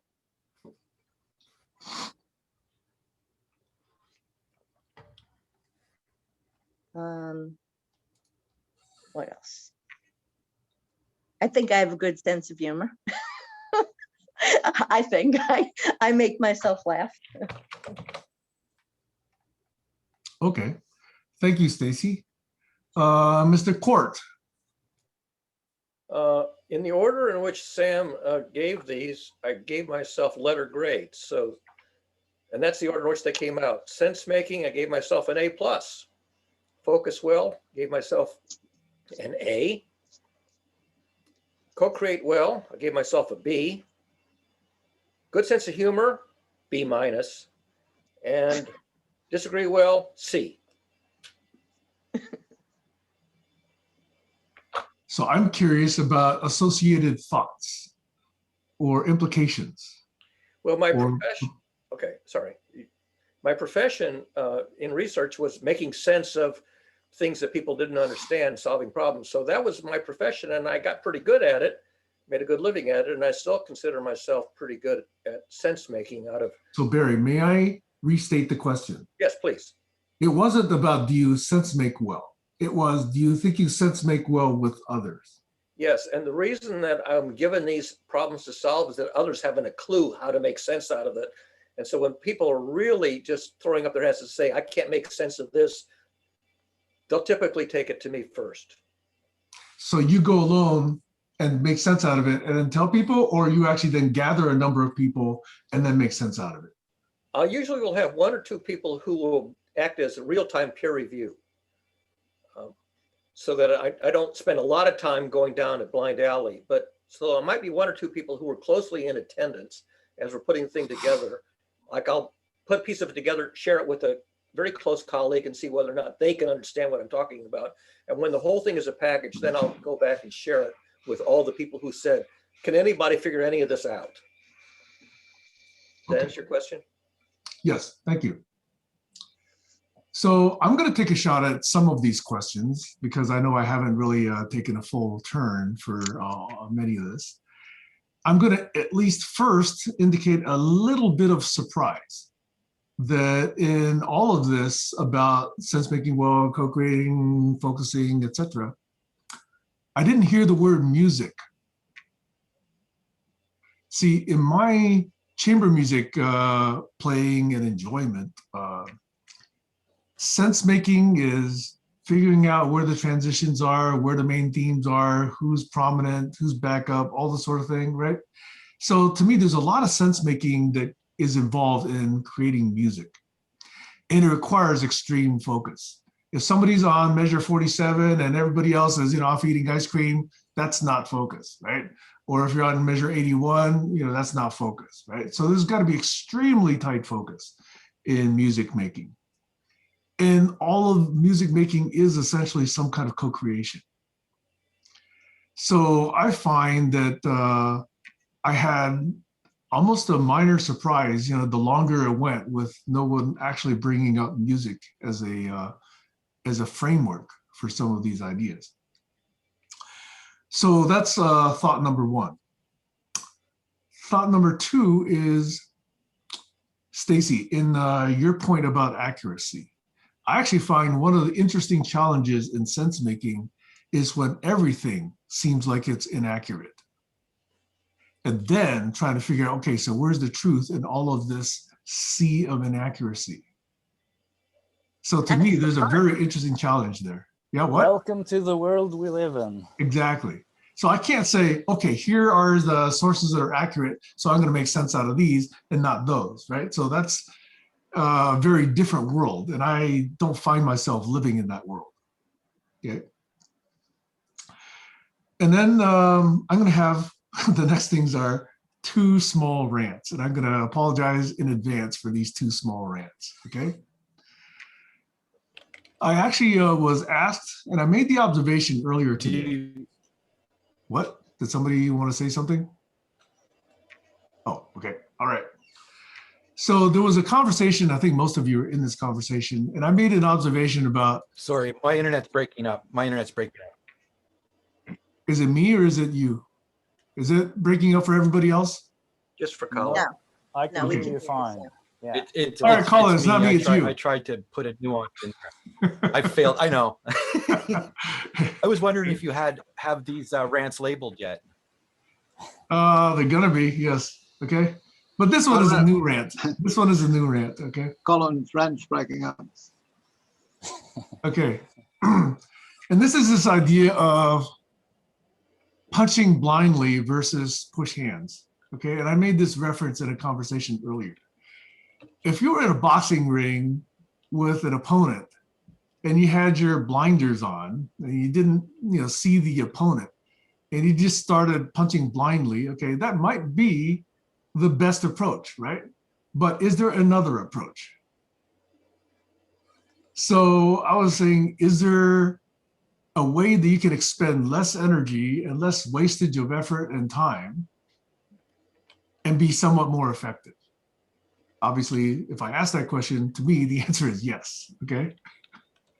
So if you're actually connected in some way, if you know where the other person is by touch, either by the ankle or by the wrist or by the hand or by the elbow, then all of a sudden you have a whole world of information available to you about your opponent. So you don't have to blindly punch. You can actually be very directed. You can actually respond as you feel the force coming towards you. And these are things that I picked up in Tai Chi. Tai Chi makes a big point about this, okay? So the point of the Tai Chi is if you meet force with force, most of the time, the bigger, stronger, faster person is gonna win. You gotta be a little bit smarter if you're actually up against, bigger, faster, smarter opponents. And that's where you gotta be more sensitive about where they're coming from, where their balance is, where their force is being directed, et cetera, et cetera. And then not to meet it directly, but to deflect it. It takes a lot less energy to deflect than it is to actually just counter strike, okay? So those are ideas I'd like to introduce into dialogue, into conversation, into collaboration, okay? So I hate to sort of put it this way, but in the social banter group, I see a lot of blind punching going on. Me too. And these punches may not land because you don't even know where the opponent is, but you're throwing these strikes and they don't seem to be landing. I think the point is that I'm in the they're middle not of my landing. rant. Okay, Colin. No, but the point is they're not landing. This is really good because they are not landing, and the person. I'm still in the middle of my rant, damn it! I know, but it's a good one. I just You, come in now and again and make a jab. And then Oh make man, I one. can't even finish my rant. Let the good rant continue. Come Oh, on. you can, but we need to focus. Okay, I'm trying to be humorous here, okay? So anyway, if none of that means anything to you, that's fine. But if it actually lands, then I've made my point. Over. I don't think it landed. Okay, now I have a question. I did offer that every other Saturday I would host and moderate and focus, and every other Saturday someone else who wants to could host and moderate and focus. So we had Jaswinder step up, we've had Barry step up. Next week is another opportunity for someone. So does anyone want to take that opportunity? Does Alex, is that a hand raised? Okay. What would be your, wait, so you and Stacy also, right? No, I have a question, comment. Okay, can Before we you hear from continue. Alex and then hear your question? Yeah, Okay, Alex, what was your proposed topic slash moderation Well- style? The topic would be deep focus. The topic would be stage 2 focusing. And specific agreements versus general agreement. So I think I heard at least 3 different topics. Yeah. There's two definite topics. So it was Like- deep focus and specific agreements? Yeah. Directed focus. And he said as compared to general agreements. Yes, that's right. Okay. Okay, Stacy, you had a question? yes. So sometimes during the week, a question will come up for me and I'll think to myself, gee, I'd really like to know everyone's opinion on that question. But I don't feel, or I didn't feel like I had the space that I could show up and say, hey guys, could we take 10 minutes? I want to ask you a question. Can you help me out? So what I'm really saying is, rather than take a whole session, it would be nice if we knew that there were a few minutes in the beginning that if somebody who is working on their own thing, not asking for anything other than an opinion, can take the floor and ask a question. By all means. I think, do Yeah. it at the front, do it at the end, I could or even do incorporate it in that. the text during the week. I think all of those are appropriate. Or call your own session. Say, hey, I'd like a 30-minute session, and this is the question I want to ask. Who can help me? I would suggest at least 4. But that's the point. But that's the whole point. Maybe I don't want a 30-minute section. Maybe I just want 5 minutes to just say yes, no, 3, 4, Yeah. 5, 6, Yeah. Yeah, you should. Yeah, I those get are what you trails. mean. The 30 was arbitrary. We can do that. Yeah, this is the place for that. I think so. The point I was going to make before is that, and Sam has made this point many times, it all comes down to our group memory. Like, what are the questions I'm being asked? And Okay. where are they? Where's the input? Where's the inbox for proposals? On the right-hand side.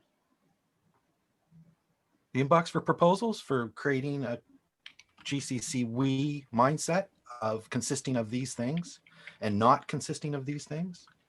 You create it. Well, I think Doug tried a long time ago. Doug, Tam, and Sammy, they tried to make guidelines and stuff, and that was just overblown. I just want something simple to say that if there was a we GCC, is it these things? It's a Or request. which for of these comment. things, which of these things do you not think we are? But anyway, I'm going on a rant myself. Sorry. Wait, so I was still asking, is there anyone other than Alex who would like a Saturday, maybe not next Saturday, but who would like to be on the roadmap of Saturdays to take one and present a focus and a moderation style? So we've heard from Alex. Anyone else? Glenn? Yeah, sometime. Yeah, definitely. Lots of Okay, ideas. proposed topic? Well, there's several. Could be interesting to co-create a vision together. What world would we like to live in, and actually have a session to just co-create a vision? That might be interesting. I like it. Okay. So I've got 2. Anyone else? The reason I ask, just for transparency, is Jaswinder would also like another upcoming Saturday. But I got to admit, I'm a little bit triggered that he wants to take a Saturday, but he doesn't yet come to these Saturdays otherwise. So I'm kind of wondering about that. I So wouldn't wonder too much, because I think it's a beautiful thing, because if that's all he wants out of here is feedback on his sessions, then so be it. I might not want to be in some sessions if they're announced. Just window.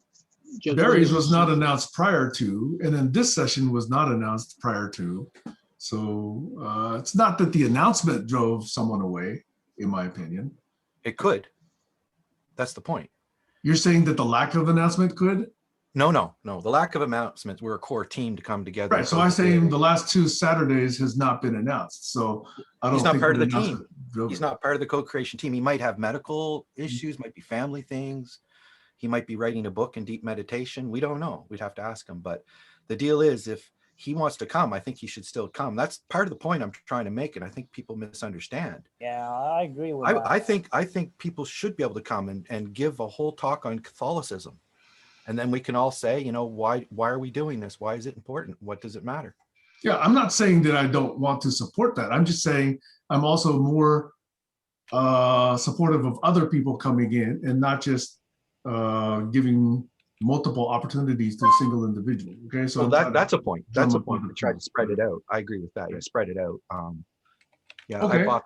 I wanted to do some stuff as well, but I'm always unprepared. So mine are more like workshops or I don't know.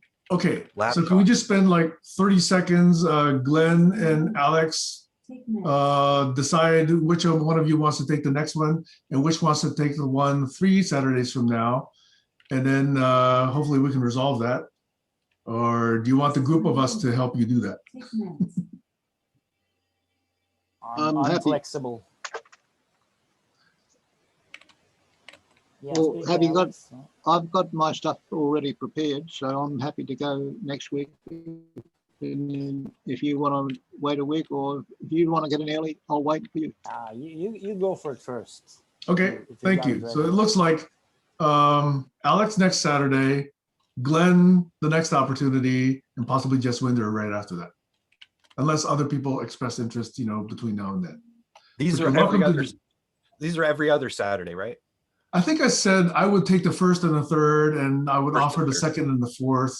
And the option is open for if there's ever a 5th Saturday, okay? Right. Yeah.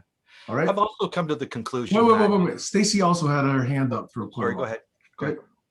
Well, two things. One is you had said before that the next set of questions were coming. When will Yes. that be? You've got a good memory, Stacy. Okay. I was gonna Oh, do you have this. At no the, idea.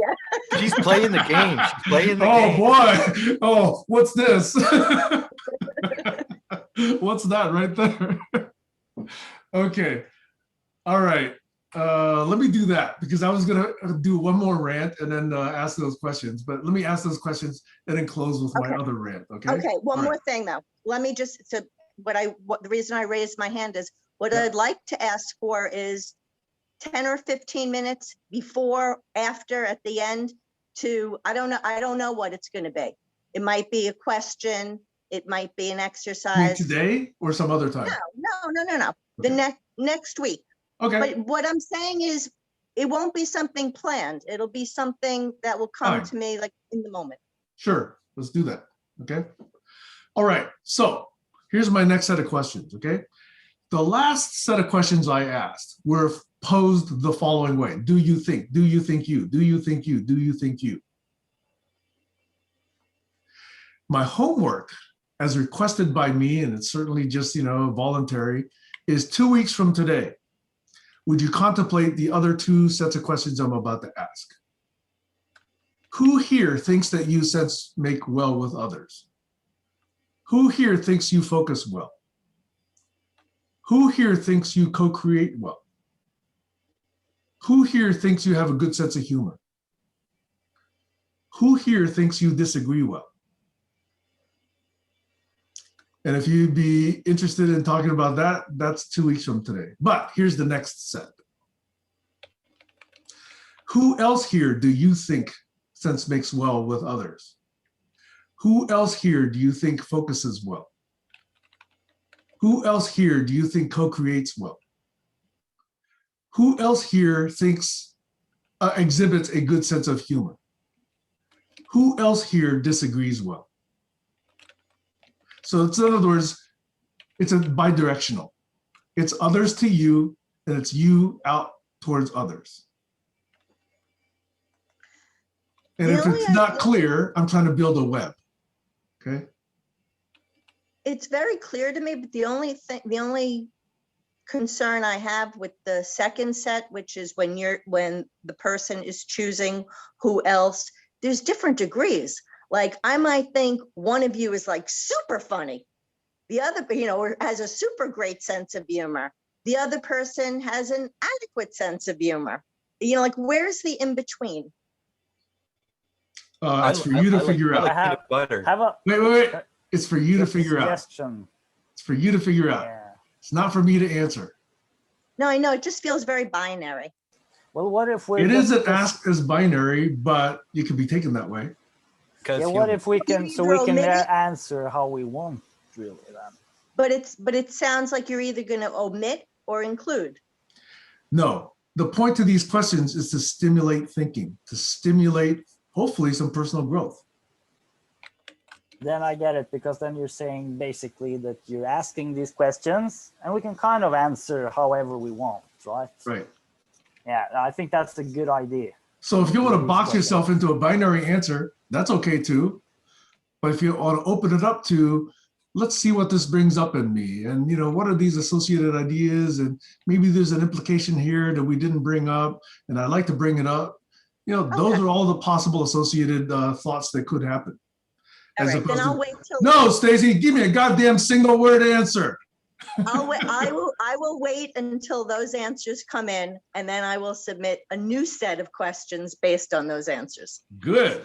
That's co-creation. Okay, so those are my two sets of questions, which we're kind of driving towards. Okay, I was kind of driving towards those sets of questions. Okay, so with a little bit of indulgence, I'm going to close with another small rant, okay? And that is, I've reformulated why I'm here. All the other stuff I've ever said about why I'm here is still accurate. It's still true. I still hold it very, very much as part of my identity. Those are strongly held beliefs, okay? I can lighten up, if necessary, but right now they're strongly held. But I formulated another response to why I'm here in GCC. Okay, start as if we were going to clip it into a gem. And Nah. I'm not gonna make it that clean for you, Colin, okay? Oh, come on, please, just try. I think I'm here to disagree with everybody. Not necessarily to make it a confrontation, but I'm here to explore what we mutually understand, what we mutually think, where we mutually align, and do it at such a deep level that we finally understand our differences, where we finally can reach the leaf nodes of thought and say, oh, that's interesting. That's where I'm different from you. And to do that well. And to say, okay, now I'm curious about why you think that versus taking this position. And hopefully then we can either, create a third leaf that's, maybe looks a little bit different. So that's why I'm saying I'm here to actually find out how to disagree with everybody. Okay, and I say it in kind of a pokey way. It's just to sort of reach out to this forest of ideas, down to the leaves, and really look at those leaves in an interesting way. And do that with mutual curiosity and generosity and openness and a perspective of learning and growth. And hopefully it's mutual. And I'm trying to find other people who would like to be like that. That was really well said. That was the gem moment. The producer has a note that he might not have been done yet, and now I'll have to clip that out. Sorry. All right, take two. Anyway, thanks for listening to my minor rant here, and thanks for playing along with this little sets of questions here today. Any close? We didn't actually have any openings, and any check-ins, so I'd be curious to see if anybody has any checkouts. Yes, Colin. I do. And I interrupted earlier to say this, and it's important enough that I remembered. And something that's not as important is the music. Yes, music is, I think, a better use in software development for the general public when we're speaking about this. And I do use a mixing board as a multi-dimensional way to explain multi-dimensional complexity in a simple way. I think Barry has a similar idea with the phase plane, and math models are good, but I think you can go too far with them. So we have to be careful. I like that you brought up the music because it makes more sense than trying to explain to people how software development is sense making. I think you could get a better common story. And that's something that I feel is important here. To speak at a level, that's the Feynman thing that Josh used to bring up about trying to speak at a level where everybody can understand. And I think it's been mentioned here many times. So that's a good goal. So changing our analogies when somebody comes up with a better one, I think that's something that we should be really listening to and not take too critically. Relanguaging and maybe sanitizing when it comes to global consumption from too much colloquial and how would you say theistic baggage or whatever.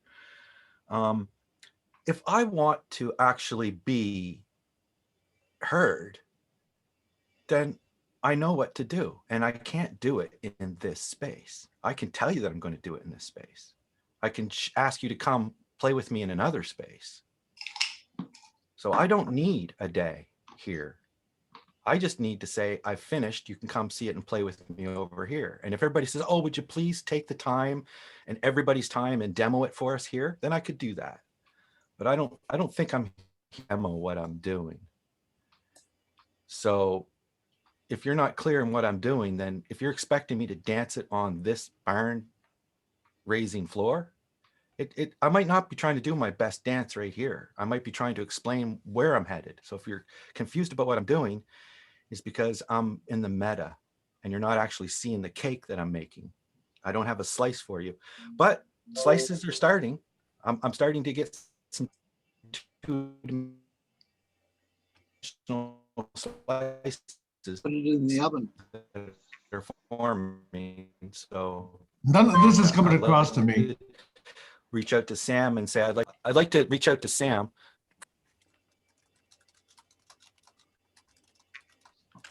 Put the icing on the cake. Okay, Colin, are you done with your statement? You're frozen to me. Done.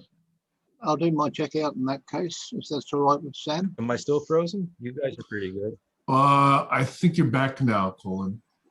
You're back. So- Yeah. So I guess if you can hear me.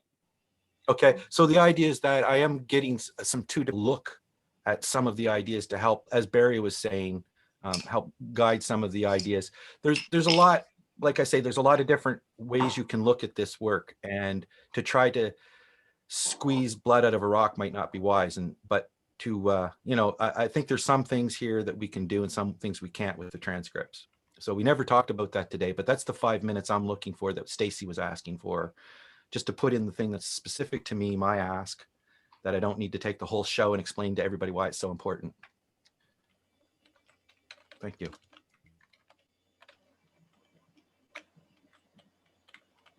Alex? Moderator. Not until I'm asked, not until there's consent. I'll check out, this is my closing, and it's generated by my experience of high school, where I was doing poorly in most subjects, and I considered myself a dropout. On the last day of high school, we had a closing ceremony in the big hall, and I got it pulled up on stage to accept a certificate for the top highest marks in the class for science, general science. And the only other things I excelled in was woodwork. So I had something going on there, because I was very poor with mathematics and English and social studies.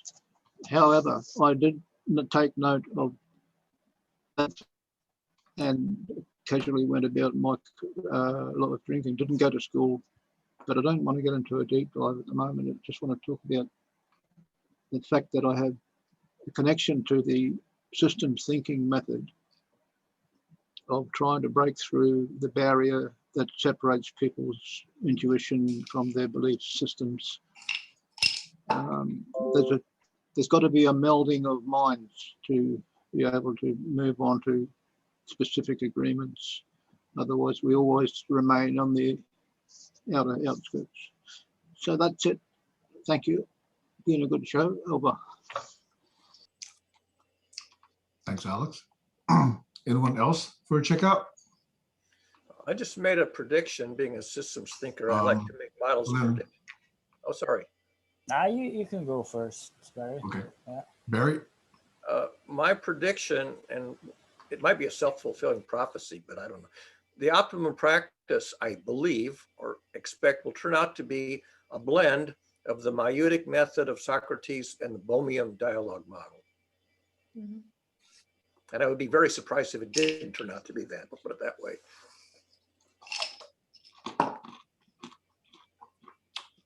Thanks, Well, Barry. I like Glenn? that. Yeah.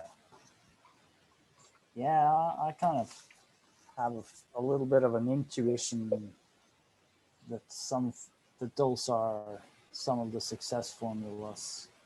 Because I listened to Bohm and Krishnamurti, and the kind of things that they were trying to do, I think is really, really promising. Yeah, so the thing I wanted to end with, I like this idea that we can have like these 5 minutes or 10 minutes, because sometimes you just have a little something you want to share. And what I wanted to share, I had this in mind for a while. I think I mentioned it once in the chat, but we haven't really spoken that much about it. But I think it relates a little to the question Sam asked earlier when he mentioned Tai Chi. And I was inspired today because Vice shared some videos about nonviolent communication. And it became a little more clear that it was simply the ability to remove any negative assumptions about what another person has said, makes it possible to actually listen to what they have said, and therefore what their needs are. And this is my experience too, that these assumptions about the intentions of other people, especially when they're some kind of negative assumptions, they're somehow in the way, and they actually are like blind me to being able to understand the other person. And this was exactly what Krishnamurti was speaking so vehemently about, how our image of the other comes in the way of actually having a connection and being in contact with reality. And that has to do with relationships, but it also has to do with just about every single life situation we're in, that if we have a certain image of the situation, that image interferes with the ability to actually simply, in a much more simple way, relate with reality. And I think that ties in with what we talked about earlier about strong attachment to beliefs. But it's on an even deeper level, it's like an attachment to an image. And usually it's not even conscious. It really isn't conscious most of the time, but it could become conscious. And that's maybe the big possibility. All of this leads back to many of the threads we've discussed many times. And I think we have made a lot of agreements. Some we managed to fulfill more than others. But certainly this, about leaning in with curiosity, I think most people agree that that's a good idea, that it's a good idea to leave the strong opinions a little at the door. And sometimes we do it better than others. But the idea that I wanted to bring in to this mix, and I kind of said the stuff we've been talking about a long time, is this question that often comes up. And I think it's in the back of people's minds. Okay, I like this. I want to practice nonviolent communication. I want to practice generative thing. But what do I do if I'm meeting a person who doesn't play by those rules? What do I do if I'm trying to, communicate in good faith, and I'm meeting just a person who's maybe a troll, or they're just having a very specific manipulative agenda, or they're not acting in good faith somehow, or at least that's my perception. At least that's what I'm wondering. It could be many versions of it. So this is a big thing, but I think that this question is in the back of people's minds when they consider nonviolent communication practices that, yeah, they really like this idea, but they're a little concerned about, okay, what if I meet someone who's playing a totally different game? So basically what this leads me to is, if we're going to have a nonviolent communication practice that's effective, it has to have the ability to work with all kinds of people. And we need to have strategies that work also when people, for example, online, you'll sometimes meet people who are, maybe they're even just robots, like literally, or maybe, they, you know, there's no real communication from their point of view for various reasons. And I don't have to speculate that, but it's not a dynamic that makes it possible to engage in a generative dialogue. Let's just put it that way, all right? So what then do we do in such situations? What do we then do in situations where someone, let's say, attacks you personally and it manages to trigger you? And I think we've touched upon a couple of things, like what Sam's been talking about, that's on them. It's not me. I shouldn't take it personally. I agree with that, but it's certainly not so easy always. And some people are better than others at, you know, triggering. Some people can be very skillful at really seeing your trigger and finding that soft spot, right? So this is a very interesting subject. And so the idea that I've sort of had in mind is a sort of a general strategy for those situations, which I call the value and ignore strategy. And it's basically that you can value some part and then you ignore other parts of it, or you can value all of it. That's the appreciative, the generous leaning in approach, or you can just completely ignore it. And you can sort of move between those two. And the interesting thing also is that there's nothing wrong with ignoring anything, because you're actually always ignoring almost everything in the whole world by focusing on one thing. So it's not like you're doing anything different. So you could really formulate it as move right into the most interesting thing. Always just move towards the most interesting thing, move towards the most interesting thing continuously. And so it's a very, very simple approach in that sense. And you're always valuing. So if I pay attention to whatever this person brings, I'm going to look for value in it, and I'm going to try to appreciate them as a living being, simply for that reason, if nothing else. And maybe I see some potential, maybe even the trigger that they like can teach me something about myself. So then I'm really straight back into the good old mindset that we've discussed all along. But then I can combine that with just sometimes just leaving the scene, and often you don't have to respond. And especially if you get triggered, it's often a good idea to just take a little break and take a little breather, and I don't have to respond immediately. So that's also a part of this. So maybe that could be an interesting topic to discuss once. Just how can you practice nonviolent, generous communication in an atmosphere where there may be a lot of different stuff going on, and I think you can probably do it. And I've tried this, and yeah, I'm pretty much finished. So go for it. I don't want to cut you off. I just wanted to say I'd like to go this next. was sort of the main idea. I just sort of wanted to throw it out here because I think it connects to a lot of other stuff we've looked at. As a future topic, or one that you can all think about, you know, I've implied that there's personal presentation and a sense of skills and capacities and capabilities that one brings to conversations to make them most productive, focused, etc., enjoyable. And, you know, people are now bringing up Joe Dispenza, they're bringing up MVC, they're bringing up love, they're bringing up compassion.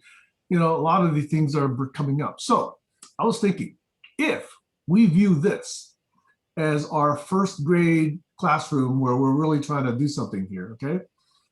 If someone were to come into this, what would be the kindergarten credentials they would need to bring that you would suggest they come in with? Either it's knowledge of MVC, or it's knowledge of listening, or it's understanding your own triggers, or whatever the heck you think of. You'd be curious to see what you each think that might be. Now, just having a heartbeat is what we've been taking as the minimum requirement, okay? And I'm suggesting that we actually have a little bit more than just having a heartbeat and a mouth, okay? Anyway, Tees, you're saying? About to say? Well, I think as people come, well, not the requirements, but if someone comes, mainly it's sending. So even within this group, many are just sending. So, and then they have a project and they're sending and sending and sending. So if you have someone new coming in, he comes in one moment, sending, and then not coming again. Barry has been here, sending, still is here. So he's participating. That's nice. So that's nice if people come. If they come with the presentation, then they have to be part of it, the group, and they have to learn to know that it's a global challenge. So you have to say, we have to stick to it. So it's not only your idea, it's a combination. So that's why Doug Breitbart said again, I have the deep dives gone. I was busy with it, but I stopped it because I was not allowed to have all people coming with their own projects.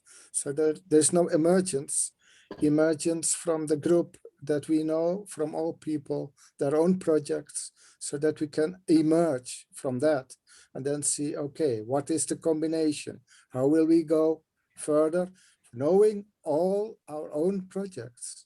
And that's not happening at the moment. So there you have to get the requirements from. That's my idea. So I stop now. Yeah, thanks for that. Yes, indeed. Okay, anyone else wanting to check out before I end with my last points? I already checked out. Yeah, Okay. I apologize. A call came in and I'm on my phone. I didn't know how to maneuver that, so I But apologize. did you ask the question that we take around to answer that question? Or I think was that Stacy for said she wanted to later? do that next week.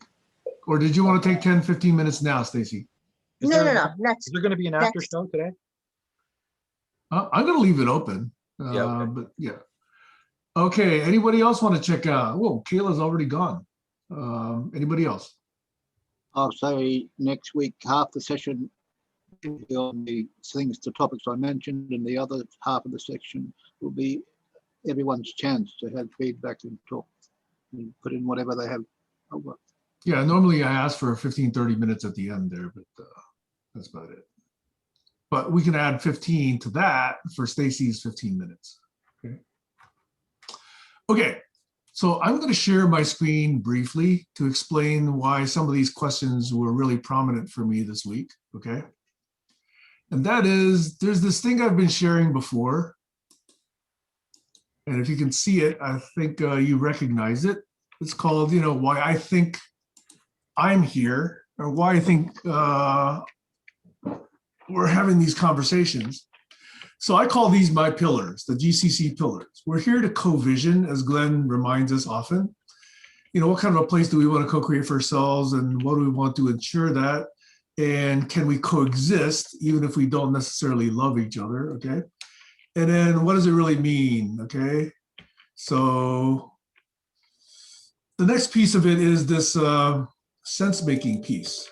In other words, we have to understand mutual terms, mutual ideas before we can actually not be talking at cross purposes or talking past each other.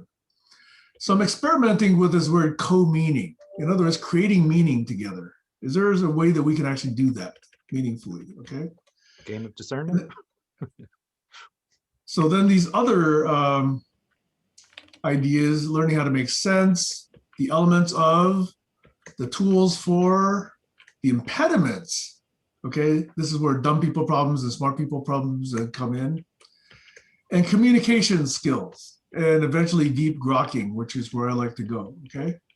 And then the third element is co-creation, where once we actually know how to talk about things, describe the future, how do we create that together with a learning mindset, with a scientific approach, In my view, that's effective. With the respect and the appreciation for truth. And what beliefs do we manage together and have to be aware of? How do we converge?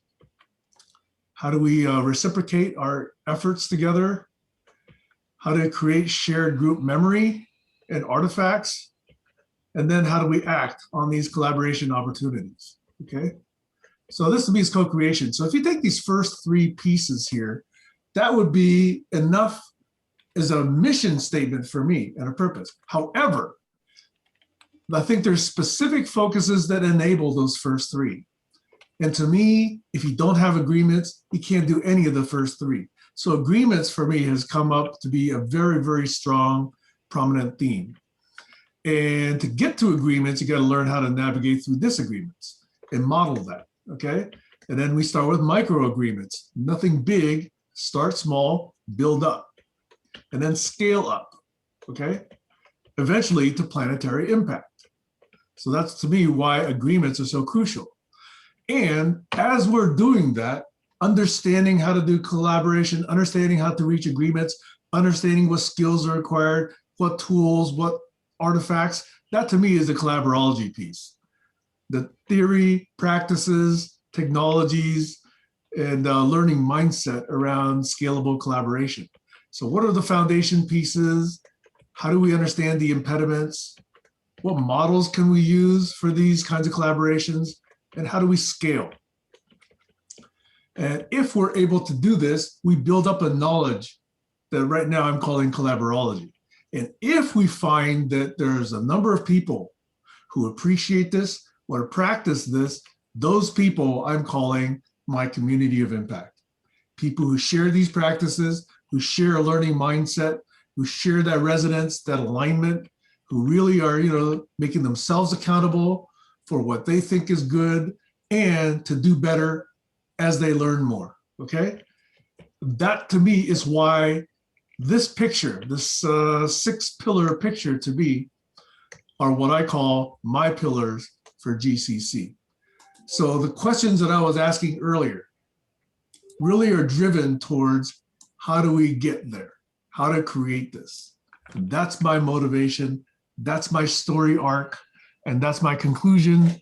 And that's my perspective for why we did things this way today. So Stacy, thanks for your patience. This is my answer to your earlier question. Okay, at that point, let me close off this session and say, hey, I'm no longer moderating, I'm no longer focusing, and even just sitting back hosting, it's now open session. Okay. I'm going to leave my phone running in the background. I have to take a shower. If you're still on when I get out, I will see you. If not, see you tomorrow or the next time. Bye. Sam, was any of that Okay. influenced Bye, by Stace. dial? Was any of Sorry, that what were you saying, Barry?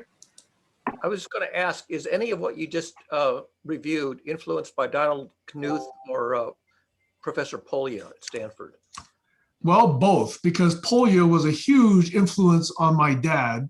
And so my dad is a math professor, retired now. He's an author of 5 or 6, in my opinion, fairly good books on mathematics. And obviously polio was a big influence on him. So I got my copy of Polya's How to Solve It very, very early, probably before I was 10. And I think I still have that book somewhere, okay? And Knuth, man, Knuth's classes were really hard at Stanford, okay? I only went through one class with volume 1. I didn't do volume 2 or 3, and I don't think he even has them all written yet.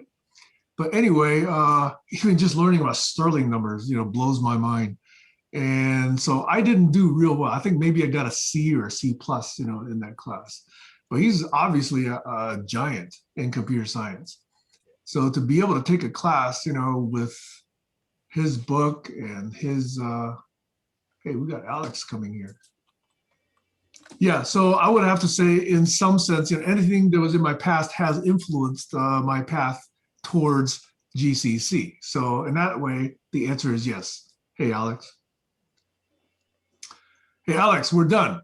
This is the open session after the the main session, just FYI, but I'm going to keep this open so long as people are still interested in conversation. Until about the 3-hour 30 mark, which is, let's call it 70 or 80 minutes from now, because I think that's roughly when YouTube stops creating these automatic transcripts and it becomes a whole lot more effort to try and get a useful transcript out of this. Okay. Oh, I have a other little. thing I could do I wish is I Alex could would have saw the stop, pillars. Hmm? I wish I could Alex would stop have the saw the session, pillars. start another session. You guys can go for another 4 hours if you like. Stop No, I recording. think that's a good limit. Anyway, I just had a little comment to a question you asked, and I think it's good for the after session because you mentioned agreements, and you mentioned like if a new person comes in here, and I remember I was writing with Doug a description for the open session, and we came up with the following formulation. This is an open meeting space for people to talk freely about anything.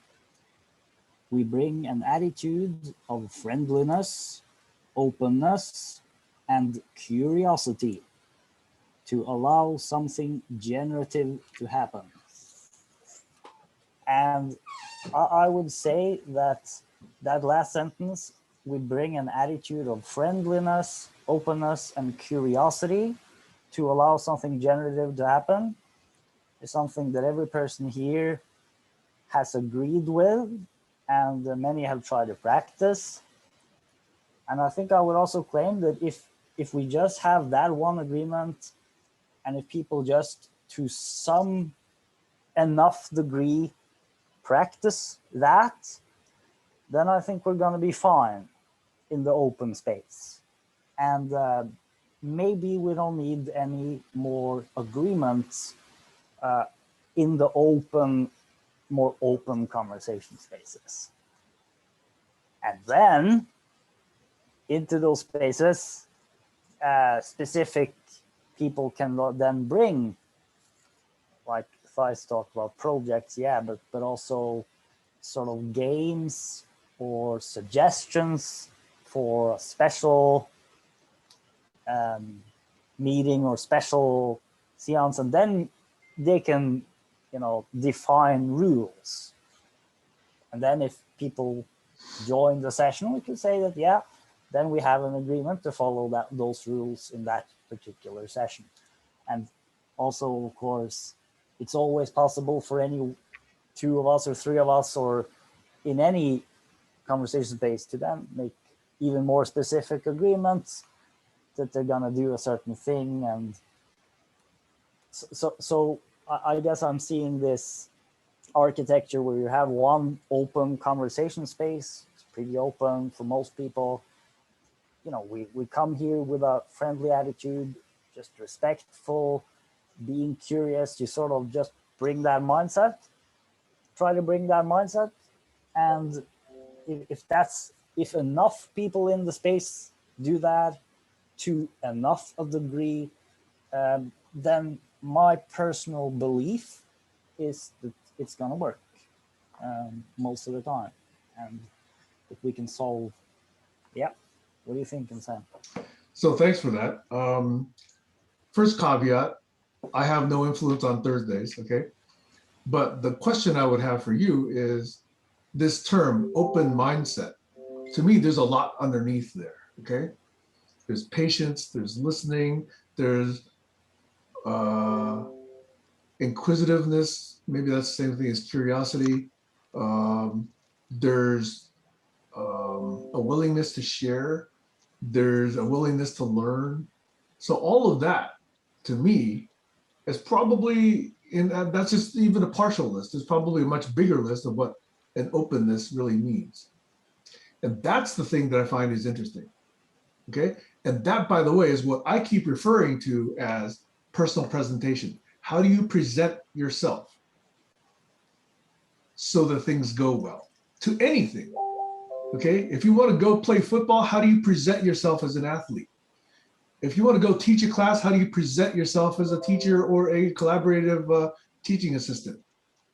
if you want to present yourself to a relationship, how do you prepare yourself so that you're caring, affectionate, empathic, blah, blah, blah, blah, blah, blah. And if you're preparing for a collaboration, how do you want to present yourself? And I think there's too little asked in these contexts about that. And there's too much about, oh, what is the group going to do? What are the rules of the group? To me, it's more interesting to figure out, okay, how am I going to prepare myself? How am I going to align my interests, my energy, my triggers, so that the rules that have to be formulated are as minimal as possible. The more is done here, the less we have to do here. Yes, that's And the kind less of what we I do was getting here, to too. the more rules and regulations and laws have to be written. Okay? So to me, there's an accountability that actually aids in the collaboration way before you show up. And that's the part that I think is underappreciated. Over.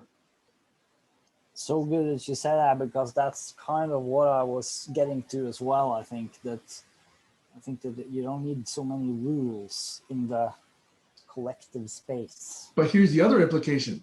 If the other principle is everybody is a welcome, then everybody's at all different levels of understanding about collaboration and communication and nonviolence and scientific method and truth and blah, blah, blah.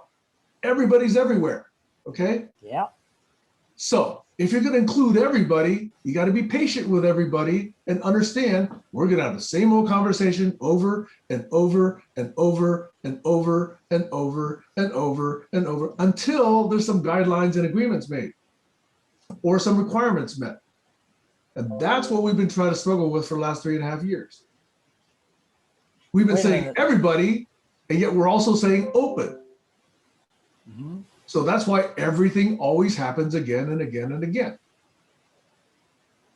It's Is not a that surprise to why- me. But is that why it But- happens again and again, or is it? Just think, brand new person comes, ask the same set of 5 or 6 questions. What are you guys doing here? What can you do for me? What have you- But that's interesting, Sam, because that goes back to what Neil Davidson was talking about. A group like this should actually ask those questions all the time. So when a new person comes Exactly, in and we haven't and even asks gotten it- there yet. Well, we do it. No, But no, then no, I'm no. saying that No, no, when no, a no, new no. person comes in, that's an opportunity to do it again. So that's an organic model that probably works. Okay, there's 2 ways of asking again, in my opinion, okay? One is you don't have an answer, question always comes up, you go through the same old conversation again and again. Scenario 2 is we go through this conversation, we actually come up with something, we write it down, somebody new comes, asks the question, reads the answer, say, oh, but you guys didn't remember XYZ. So now we have a conversation about the old thing plus XYZ. That's a useful conversation. But just to repeat the conversation starting from ground zero again and again, over and over, that to me borders a waste of time. But that doesn't happen, does it? I No, it we happens don't all the com- time. Happens Well, all the time here. Listen to Jaswinder. He says we keep having the same conversations. It's a constant complaint from Jaswinder. Even Yeah. I've even heard but we Barry don't say it. have. But if I've we heard don't other want people to, say it. if we don't want to, we don't have to. But That's a we problem must when- because new people come and they ask the same questions. But what? Wait a minute. I don't see the problem here. You see, you're talking about 2 things. On the one hand, you're talking about a tendency among the regulars to repeat the same things over and over again. Then you're mentioning if a new person comes in and asks, "Why are you here?" which is a fantastic question, in my opinion, at all stages. And we probably have an answer, and it may not be the same answer. It may be an answer that evolves. And I'll say this too: if I come back here in 5 years and this space is still alive, and I ask that question, "Why are you here?" I hope that will be a big living question then as well. That there will not be an obvious answer, that it's going to be a living question. Because that's a deep question. Why are we here? It's like always a new question. Yeah, you can write some stuff down, right? But it's always going to evolve. you so what are we talking about here? You I have don't think that's the problem, but it's the problem that we may have a tendency to just do the same things over and over again. Yeah. Yeah. There's an issue with sprouting. If you try and sprout an idea in this group, you get the group slides backwards. But if you take it away from this group and sprout it elsewhere, it's got an opportunity to be a venture project that'll grow. This place is like a recruitment centre for others that might be interested in the same idea you have, and so that you can direct them to that link. But the agreement you have is simple. That is that you read the instructions. It's like the how-to manual on a collaboration. And then if you're a newcomer, you ask the question, have you read the instruction manual? Over. Anyway, welcome, Alex. What's been on your mind? Not much. Trying to survive COVID, the lockdown. Glad you joined. Alex has been working with me a little bit on the Python stuff, as I said, so he's interested to see where this stuff might be going. I think watching some of the videos from the links has spurred his interest again. I'm not sure. I'm not going to speak for Alex, but it's good to have him here. Yeah, well, I mean, I always want to see where I could fit in the GCC. You know, I took a break, but I want to come back and see what's going on. I slept through the earlier part, so I couldn't be there. Well, if it makes you feel any better, most of us are still asking the same question. Yeah, as you can see. Yeah. I do have a comment, but I'd like to give more space to Alex if he has more to say. No, I'm fine. I don't really have much to say today. Just want to be listening mostly. Okay. What we're talking about, defining the space and what it looks like. Lately, I've been calling this space the abyss because of the fact it has no rules. So you look into it with your tool set and the abyss will look back at you using your tool set. And you might be able to meet with some people. They might take interest in what you're doing. But I think a lot is self-awareness of what it is you're trying to have as a message. That's what it means to me to be here. How can I be self-aware enough to get my message straight? That's one part, but it's layered because we're in a space that has been crafted like an experiment for collaboration. And if you're here, that means you've already checked off some boxes that Sam is saying that you missed, Alex, just a minute ago. You should look back just 5 minutes before you joined. Sam went over the pillars and it's a gem. We're going to pull that one out. I think it's a good one, if anybody agrees. And Yeah, definitely. And so the way we look at the space is very important in how we treat each other. If you don't agree with somebody else's idea, then try to be constructive and positive in your criticism. Don't just be negative and disparaging. And I find that's the worst thing that I've experienced here. And I don't think that's acceptable. And I think that we should put our foot down when people are very disparaging, especially ad hominems and straw manning. It should be able to be identified. And it doesn't have to be personal because none of you are related to me directly in any way other than what we agree to. So I'm here of my own. Nobody is making me do anything. So there is a reason why I'm here. And I think it's because of this common thing that we see, that learning is one of the most important things we can do. We're faced with global challenges. They come in the shape of wicked problems. And then we got just our regular basic stuff of our own personal journey. And it's all kind of mixed together. So I see it as, to me, the tools I'm thinking about are personal based. Like a personal knowledge trail. And you interact with other people and correct your trail, as Sam was saying. How do you hold your things loosely enough that you're willing to correct mistakes or say, you know, I'm going to lower my confidence on that. And now there's 3 things to think about when I think about this. There used to only be 2. But That's extremely complicated to do with 1,000 ideas. So you need to map it out.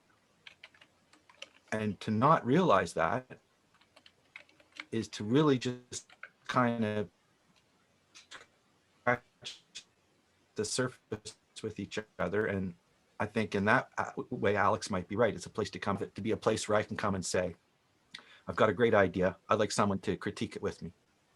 And if everybody says, oh, well, we got nothing to talk about today, let's critique it right here. I say, well, gee, I'm not ready. And they say, oh, that doesn't matter. We'll just feel into it. It does matter to me. Right. And, you know, Doug used to want me to do deep dives or something, this deep dives. And it's like, it's not about me, my childhood. It's about me trying to sense make. Let's talk about me sense making. Who wants to listen to me talk about me sense making?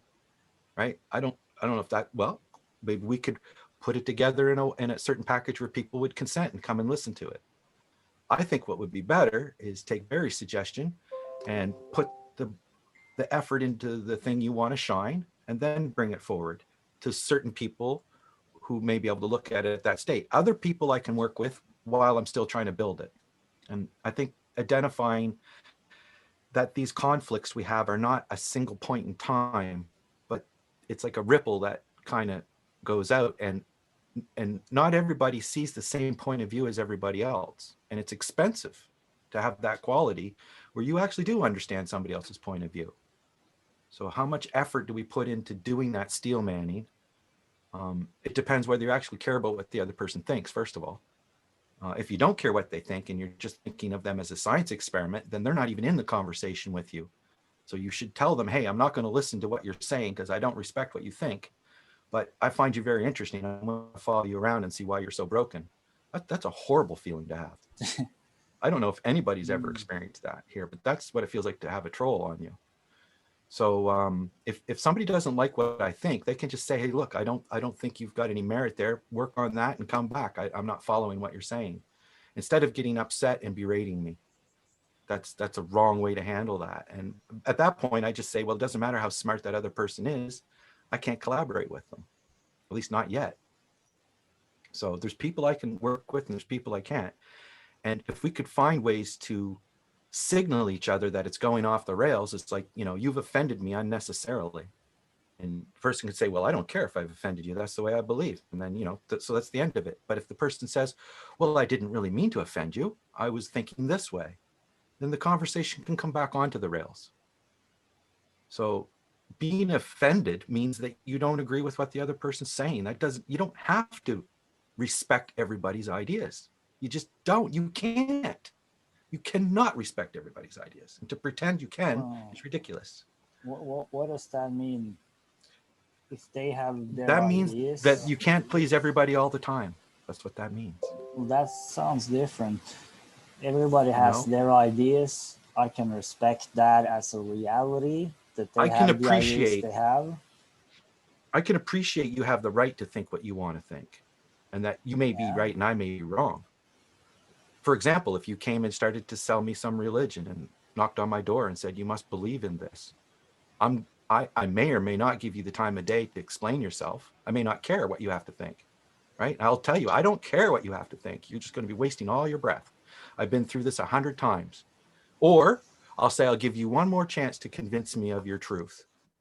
But after I listen to you and I tell you I understand what you're saying and why I disagree with it, okay, that's how to disagree better.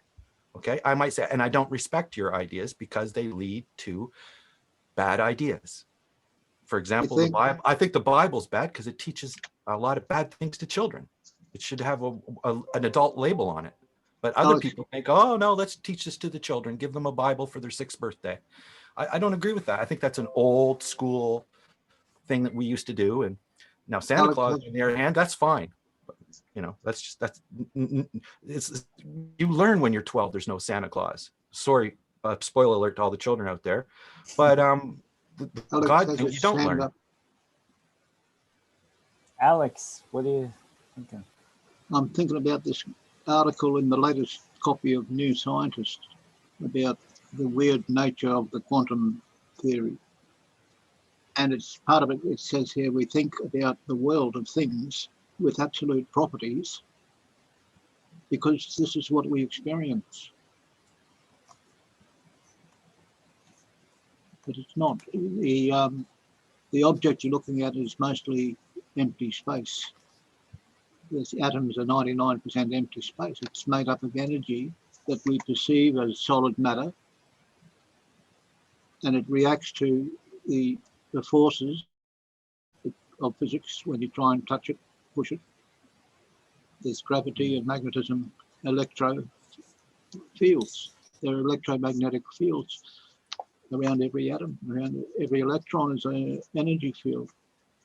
So into the quantum world, they can be altered by our observations. They react to us. We are having an effect by our observations. That is clear, isn't it? That how I observe has an effect on what happens, and it's a moving thing. It's a a master of organization is like the top head person in the university in the science department, who has a good crowd of subordinates who measure things and label things in the lab, and the results come back, and then the results are analysed, and the hypotheses and conclusions are presented to the symposium. This is the cutting edge. You call it the cutting edge, the leading edge of scientific knowledge and philosophy. But it's all an illusion. If you understand the deeper reason for our being here, it's got to do with spiritual things as well as science and physics. Over. Fine, spiritual. But let me try.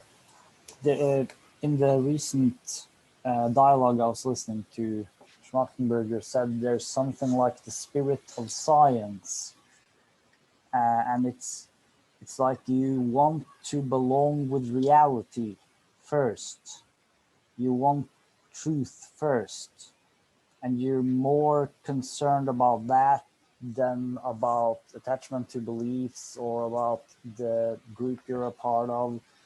And so there's something inside of us that has a respect for truth and for reality and a wish to understand it.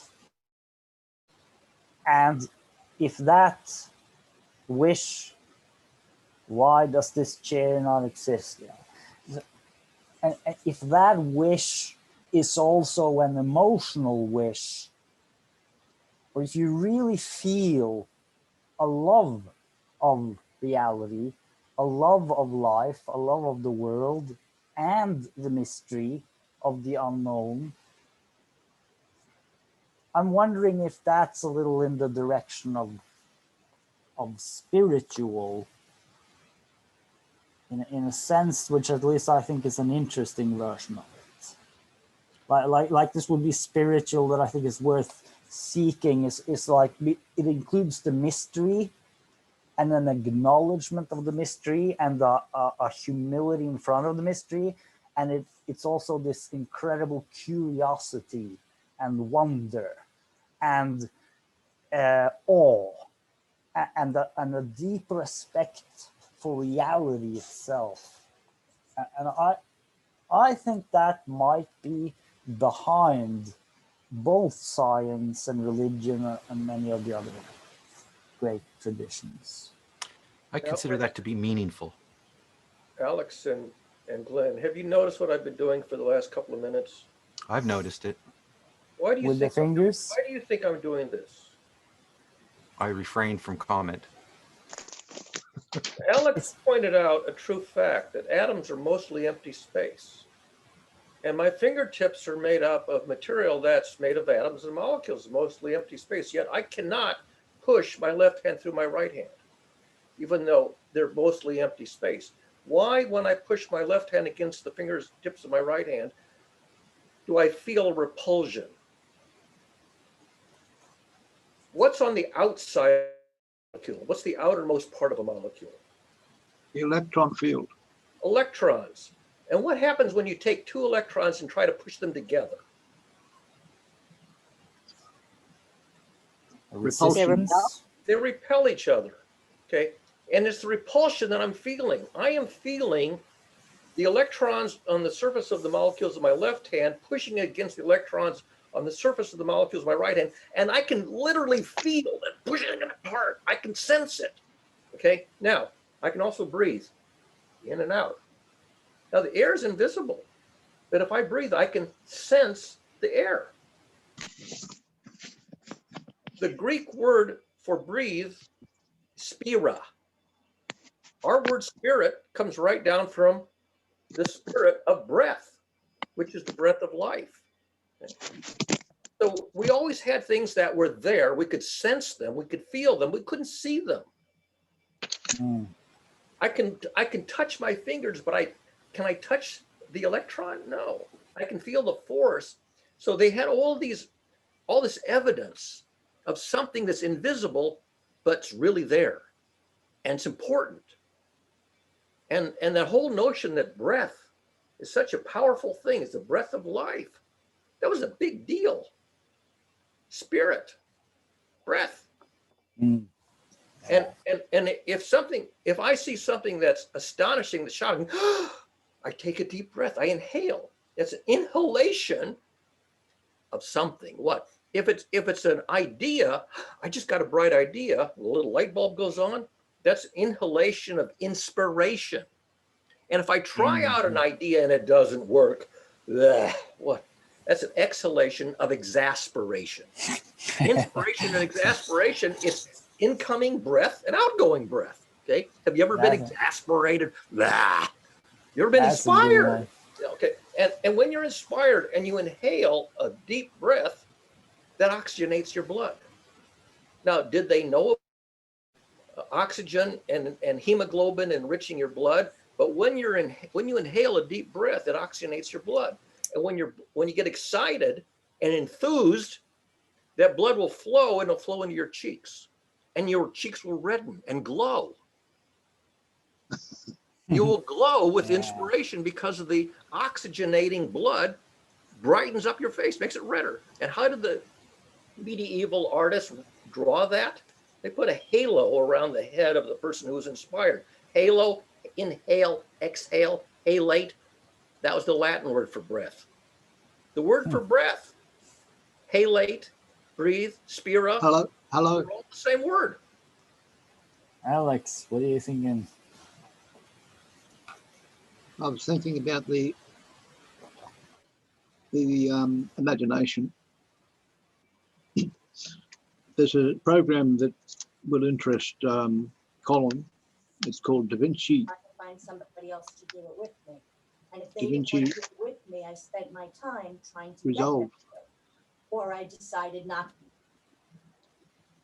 Stacy, That's not me. That's not me. Hear your voice, though. It's not my voice. Colin is Colin. Colin's a Colin's doing mastermind. something. Colin's a mastermind. I'm sorry. just I am mixing not. different. Get me in trouble. Okay, well, I must admit what I'm doing now. I'm so Identity sorry. theft. I Colin must is doing identity theft. Well, these Oh, people, not. these Oh. people at Da Vinci Resolve have decided to bite the bullet and they're giving away this Hollywood software for free.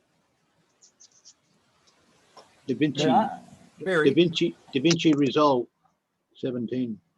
Da Vinci Vinci. Resolve. Resolve 17. That's a movie or what? No, it's a software. It's a software program for editing Color video, correction. editing video Video editing software. Video editing software. and Yeah. media and sound and audio files and sound and media. It's a Hollywood studio Yeah. quality software. There's a few of them. I use Lightworks in the past. There's also a couple of others, but I like that it went to a monthly subscription. I might use it to do high quality because I can't print high quality without paying. I can do YouTube quality without paying. And I don't use it really because it's just so much work to do it right. Although I'm inspired by Bay doing it and would like I got to work with her. I finally got my program at TrueSpace working on Windows 10. It wouldn't start before because of conflicts, and I had to download a fresh package, or I had to update Windows 10 again to get it working. But now I'm happy because it's my favorite 3D creation software. Rendering. Oh. You can put things, you can put 3D objects into any environment with the background and ray trace it and animate it with 3D lights and everything and textures and shadow casting and all that stuff, all that glorious stuff, like 3D Studio, but not as powerful. Over. I had another question for Barry. I wasn't quite done, but I must have cut Alex off. I'm sorry, Alex. Barry, do you see yourself as an emotional scientist in a way? Like, because you're doing studies on emotion and how you can do derivatives and right down to the jerk of the derivative of acceleration and relating it to a model that you can then use to generate different scenarios. You could think of them as waves and music that collect, as Sam was talking, or whatever. But just generally speaking, because you do get into a lot of emotions, and I think earlier what you said last was very full of emotion. So I'm thinking, would it help people to know that you're kind of like an emotional scientist, or is that something that doesn't? Yeah, would you call yourself that, like an emotional scientist, or? You consider curiosity, fascination, and enthusiasm to be emotions? Well, you focus on emotions though specifically. I do research on emotion. The interplay of emotions and learning is what I've been researching formally for 35 years, including 8 years of National Science Foundation funding at the MIT Media Lab and 2 other universities. So it's with or without success of a sponsor, which is always nice. You would say yes, right? With and without. I've been researching it with and without funding for 35 years. Yeah. So, and I think people should know that when you have extra expression in certain areas, it's because that's your field of study. Yeah. I mean, I'm a big fan of Nimoy's character Spock, whose prominent emotion is fascination. And lack of humanness. Fascination. He has a lot of empathy too. I was very fascinated. Gotta squeeze it out of him. Not as much as what's the female character who's the empath? Yes. I forget her name now, but is there only one female character? If there is, no, her mother too. Deanna. It's her mother too. Sam said Deanna. Deanna, yes, it's her mother too. Deanna Troy. Yeah, Deanna Troy is the character whose superpower is empathy. Yeah. And Spock's superpower is problem solving. Logic. He's a science officer, so he's the one. When everybody else is discombobulated over some crisis, he goes fascinating. But apropos fascinating, since you mentioned fascinating, you mentioned breathing.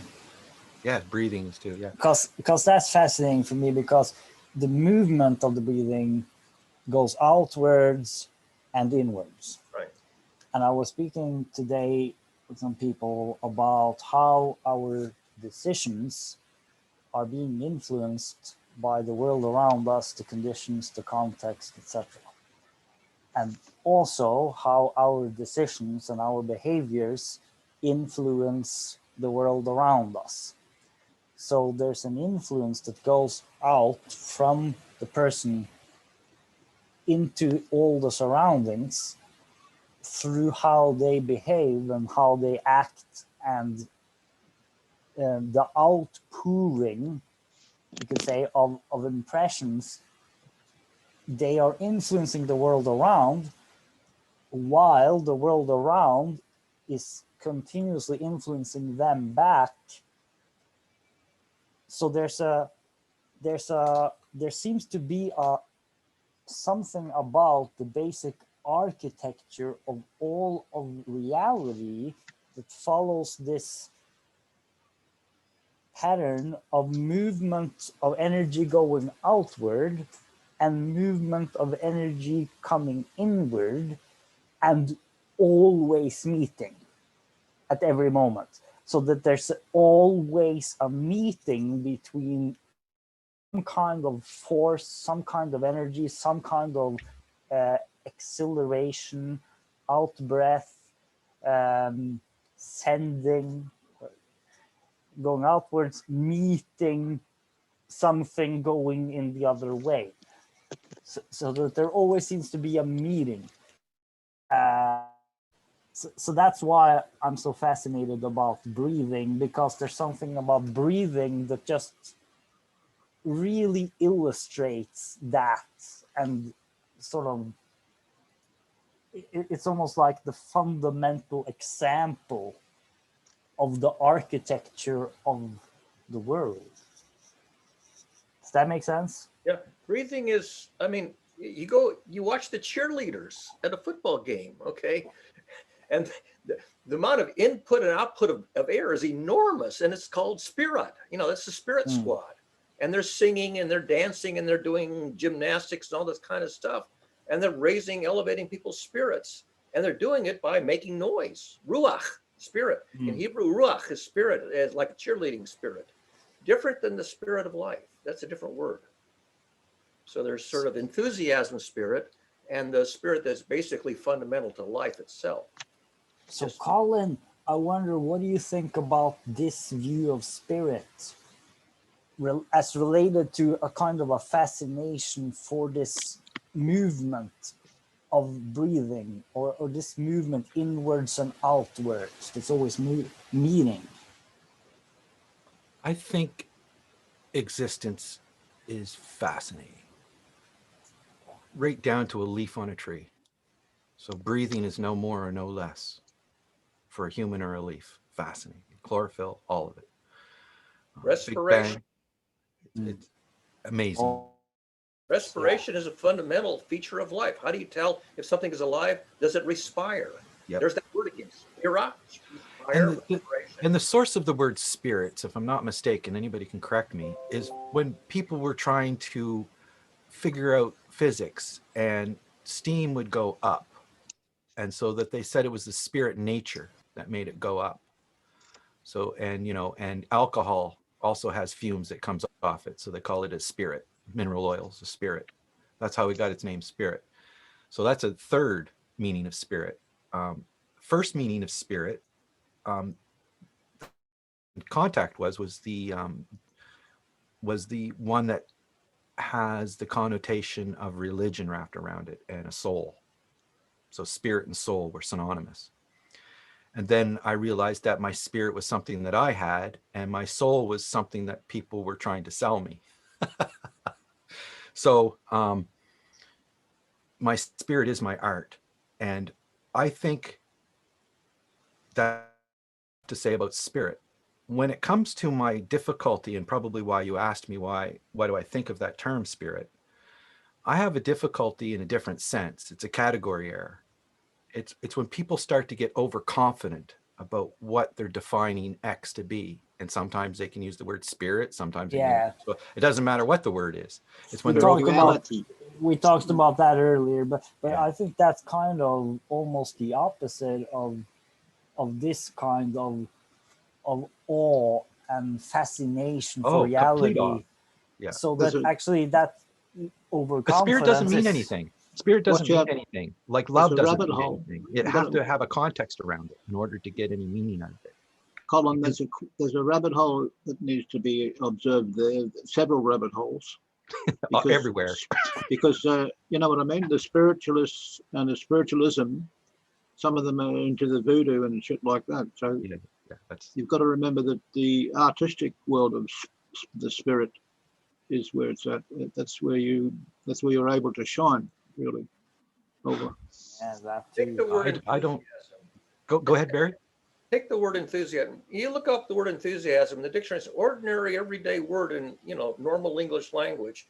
It comes from the Greek en plus theos, suffused with the divine spirit. Literally, enthusiasm means suffused with the divine spirit.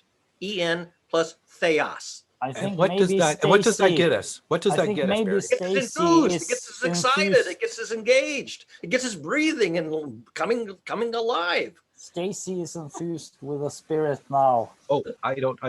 Yeah, she has something to say. My hand's been up. I want to go back to what. That's okay.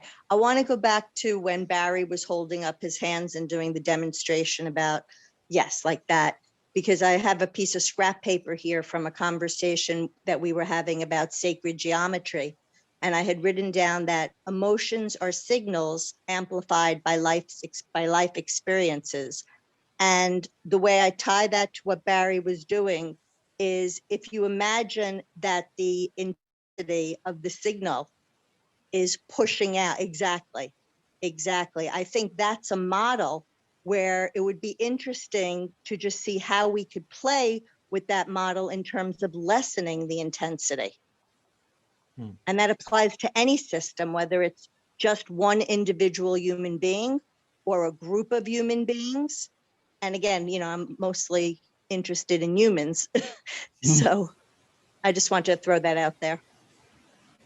Well, you I have, are a human, aren't you? I have a chance. We're To all make, humans. I have a chance to make a terrible mistake here. Go ahead.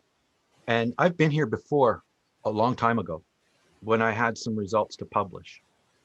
And I wanted to share them with the group in the after forum. And I got some very low quality feedback. In fact, I got kicked in the nuts. And so would I be willing to do that again right now and show you what I've built? Seeing it's the after show and it's loaded and I can give you a Let's run. do it. And I can, and if you guys agree to keep your negative criticism that is not helpful to another forum, I'd be much glad to have a look at it. I just have one question before I agree. Yes. Does it link to anything that I just said, or are we skipping over that my comment? No, we're going to make sure that we have a good spot that we consent to do what I'm doing. So if you want to follow that up some more with Barry's thing about the breath and the pushing and having a better way to lighten the intensity, then we can follow through with that. It would lighten the intensity if we just agree to not criticize whatever you bring. Right? I think criticism's good, but it has to be approached with, you know, some non-confrontational ways. Yeah, No, exactly. what I'm asking, what I'm not clear on is your proposal to move on to show us something in any way related to anything I said, or it's totally different? It's not a judgment. I'm just asking for clarification. Yes, it's Okay. related. No, it's not. It's actually related to something that happened earlier when you heard your voice. That's what it's related to. Okay, so it's different. Okay. Yeah. Well, it's all tied into my purpose of being here. So it depends on what level we want to speak about. And that's when Barry was talking about the hands and why don't our hands go through each other. I thought we were going to get, and maybe we did, I went for a coffee, a physics lecture on your fingers and stuff. That's a category error of scale, why our fingers don't go through each other. If you were electrons and photons, you would be, but we're not. So that's scale category error. But what do you want to show? I think that's interesting. Sorry, Stacy, what do you? No, that's all right.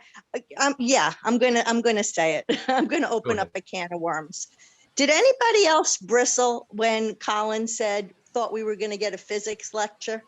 Because to me, if that was sort of like derogatory in a way. Yeah, I agree. Yeah. Well, it's not anything against Barry, but we do digress into Big Bang Theory a lot. What you said was a category error because we are not electrons. Right. That's what we are. We are made of electrons. No, but you're not an electron. Yeah, but it was kind of a little unnecessary to mention, maybe. Yeah, no, I'm just saying that I find those are category errors, and people say, "Oh, that makes sense," but how many billion electrons are there on the end of your fingertip? Well, not only wasn't it a lecture, but at least my point of view, it helped move my thinking because it connected to something that I was thinking about that may also be important to civilization and mankind. Yes, exactly. Yeah, and why I would never want to interrupt him to keep him from putting that forward, because, you know, he's an important member of this group, regardless of what I think. I'm only commenting that you could have left out when I thought could have, I was but that's what I felt. I felt that because we do get a lot of lectures here. And, you know, Barry give us Sam has something good now. Barry and if every one of us, but that's where discernment comes in too. Colin's going to share his screen, and Sam's got Thanks, Alex. That's like a miracle. Sam, you got something to say? Okay, so my response was when you said this is a category error because we're humans, not electrons. Okay, to me, it's a scale issue. Okay, yeah, scale, yeah. I mean, there's like 39 different orders of magnitude, you know, from us or so to the subatomic particles. So bringing up the fact that it's mostly empty space, to me is irrelevant Yeah. in living normal life. But So it is why to bring it Stacy. up? It's You know? relevant to Stacy for some other reason. The phenomenon of electromagnetism, creates resistance, creates, physical behaviors that we approximate by F equals ma and blah, blah, blah. So those are useful. It is not yet useful to think of us all as empty space moving through empty space that doesn't apply as a foundation for living regular life today. Unless you wake up and you're an electron.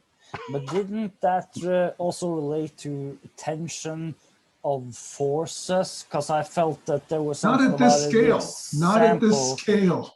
Okay. That's No. why I brought it up. I thought that why Barry brought that up was because it's an example of forces against each other. Yes. And, Yes, that's and- clear. We understand that. And that's that why I'm I saying it's can- not useful to think of us as empty space. Yeah, that's why a feather can defy gravity. I think Barry jumps off of math though and lands in good places, and you got to be careful not taking the analogy too seriously, I think. But this with breathing, did you hear what he Breathing's said about important that? too. Yeah, that's Because- Wait. I because- have a larger point. Okay, And that is, go for it.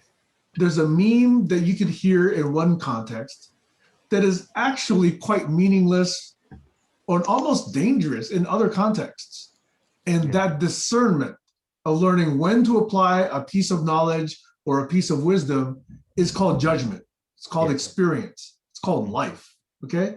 And just to randomly word associate is not actually, in my opinion, that useful. Or start a lecture without consent. And I Yeah, apologize, I Stacy, if agree. I triggered you on that. It's just some trauma I have.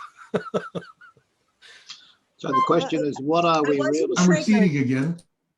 Well, I just want to say one thing. I wasn't triggered. When I mention it with the hopes that maybe next time we catch ourselves. That is experience. Yeah, I think that was a good remark, Stacy. And but I would like to hear what Colin wanted to share, because Sure. I think he wanted to share something. I think it's important that we do try to have a generous attitude, because I think it's something you've pointed to many times. So what was that?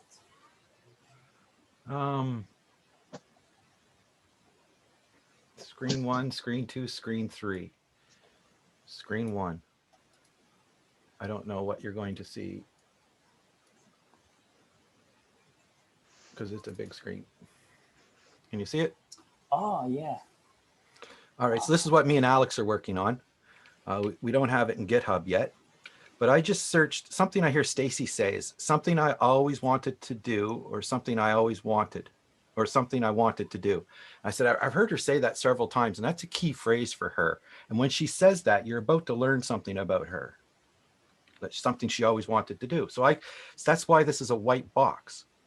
I can say, hey, I know what Stacy says, and it's not like after weeks of analysis, I come and I find this line that's something I always wanted to do. Gee, I wonder who said that. It's the other way around. I know Stacy says that, so I wanted to see if I could find it. The first one was Jazzwinder and his presentation last week. So anyway, the way this runs is, and Alex, it has a command line now with it. So I'm going to show progress bar, and this is the search string, which is a compound search string, and that's where the file's going to go with the -F switch. See that, Alex? We're professional now. So we run this, and it gives a dot every time it doesn't find it in a file, and every time it does find it, it'll give a number. So there's 1. It found one of those strings somewheres, and it'll search over multiple lines too. So anyway, that's basically it right now. And up here, let's bring this over here, make it bigger. This is kind of what I've been pushing in the chat, that people could, be interested in this part, because this is kind of like the user part of the program. And this is by no means vetted for categories. This is just me playing, being funny. But I think there's a doing category in the GCC, and that's kind of like Sam World. There's the being category. That's kind of like Doug World. So we could leave the search over as many transcript files as we want. or we could have the search over just the Sunday ones. So anyway, you got learning, sharing, holistic, award winning. I thought that might have been something I'd pick up Barry, because he talks about award winning, or I can't remember the term, but I was looking for where he was talking about something. And Glenn talks about superstructure. There's the null model.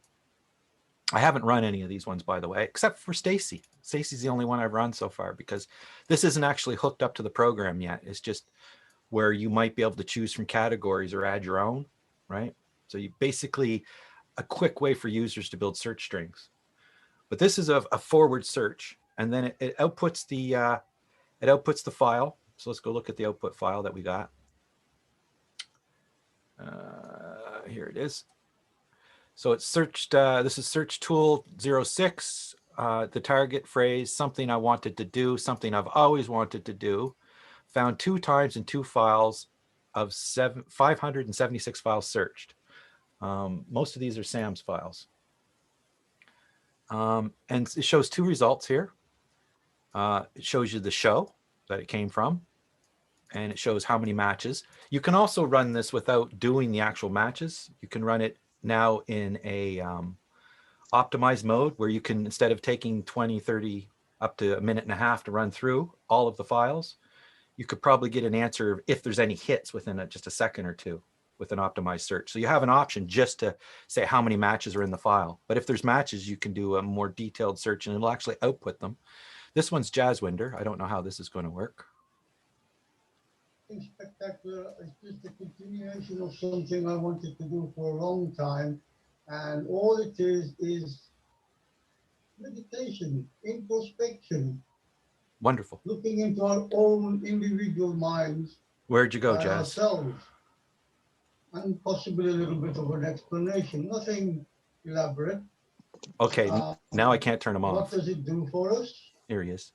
How can we use it? Where should it take us eventually? It takes a long time, but that's what it is. So there's the first hit. Here's the second hit.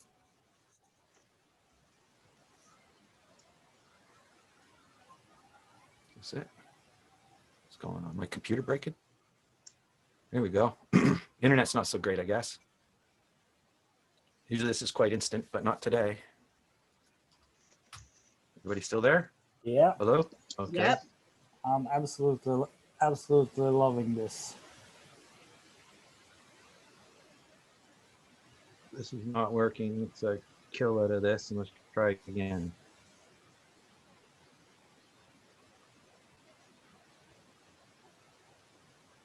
Oh, maybe. That's really.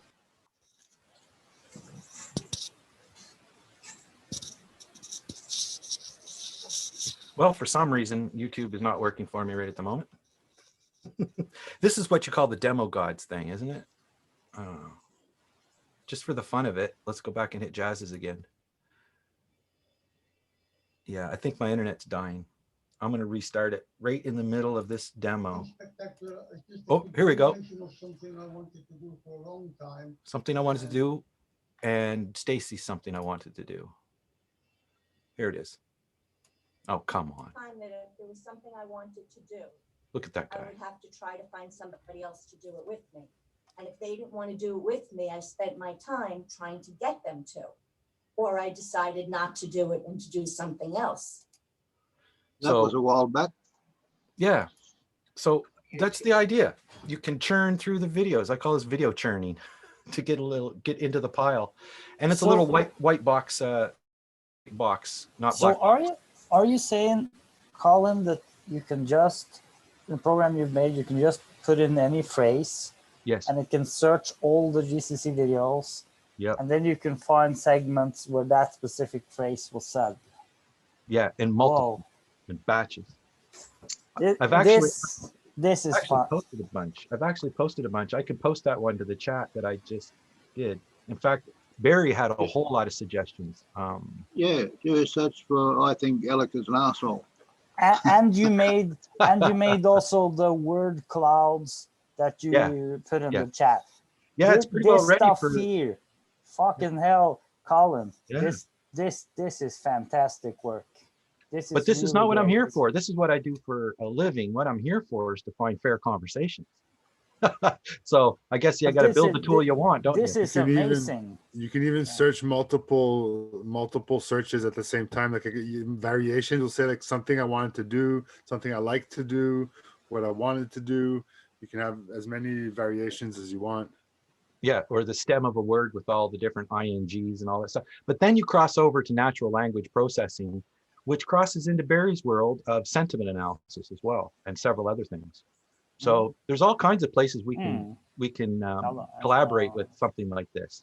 And I this is have a phrase that I'd love to put in, Colin. Could Sure. you put in the phrase "me interrupt"? So like if somebody was saying, I have to interrupt, like, or maybe just put the word interrupt in, because I think it would be fascinating to look at it is. types of interruptions. There'll be hundreds of those. Okay, well, Hundreds. let's go back to demo mode and we'll do that. I'm trying to think about the best word choice that wouldn't eliminate too many. Let me interrupt, or INTERRUPT. As an engineer, my Yeah, spelling that's is a only good one. 80%. Let me interrupt. See what comes up. So we can put a few phrases, but I'll just put let me, excuse me, what is that again? Let me interrupt. Let me, INTERRUPT. That's the search phrase. We're going to put the progress bar and put it into that file, trans interrupt. And I'll actually call it let me interrupt. Let me interrupt. Okay, away she goes. If No you hits had, so far. If you had I must interrupt, you'd get a lot from Hydra. The problem is that if somebody's interrupting, the voice to text is getting two people speaking at the same time. So it may not be able to catch any of it. Found two of them. The idea, also the idea is that you can harvest words and polish them up and see what you've said before. What am I trying to say? Clean up. Yeah, and you can actually look, if you want to make this transcripts good, then we could actually make the viewing program so that you can correct the transcript and submit it back to YouTube, because we own the YouTube. Except that you have to be the owner of the channel to edit. You have to replace the whole thing. Yes, that's why you do it automatically. And you could also mark and park gems. And the other thing is you could have somebody do a retrospective with you while you're viewing them. It's a research tool, not very scientific, but scientific. So how many hits did you get? I'm not going to let that lie, Barry. Let me interrupt. 1, 2, 3, 4, 5, 6, 7 so far. I'm counting. Yep. Seriously, sure. Can you play a few of them? Well, it's not done yet, Glenn. This takes a second. Yeah, he has to wait for it to finish. Okay. You can't interrupt the interrupter. Okay. Well, actually, you can. I can send this file to you. I did to Alex while it was running. This is freaking brilliant. No, it's not. It's just computer science. Yeah, but this is computer science applied to these conversations. That's like scientific mathematics. Tell me something very valuable. We should definitely have a whole show where you just go through this different examples that you can find of Well, phrases. we'll show you how to use it. So here we go. It needs to be a web. Colin heard the call. I was asking for this years ago, and Colin built it. So thank you, Colin. Yeah, this was fantastic, Colin. So let me interrupt you, okay? I'm not here to say no to anybody. I'm here basically to say, if you want to do something, go do it. That has been part of the GCC culture for quite a while. So there's nothing preventing you from going out there and saying, this is what I want to do. I think that what you invite is later conversation if you represent that as the GCC or as. Yes. Now, if you want to, so Colin, so let's say you're looking at that, and if I wanted to know what happened right before it, would I be able to find out? Well, at this point, you can go down and open up the transcripts and search for anything you want yourself. You've already honed in on your information. Got it. But what you could do is you could take eventually you should be able to take a series of videos and keep them as the target search group and a series of words. So that's what the whole point of this thing was here. Yeah, can you, yeah, play This the thing, second that's the one. whole point. That's the whole point of this thing. So you can search for doing in a certain set of maybe just Sam's folders, right? Or maybe you want to search for doing in Doug's and find out all the people that don't like to talk about doing. So doing. Well, I would have fun just analyzing the different reasons for interruptions. That would keep me busy for a while. Yeah, Well- play the second one, Colin. Let's see what actually are the interruptions. This is amazing. Okay, the second one.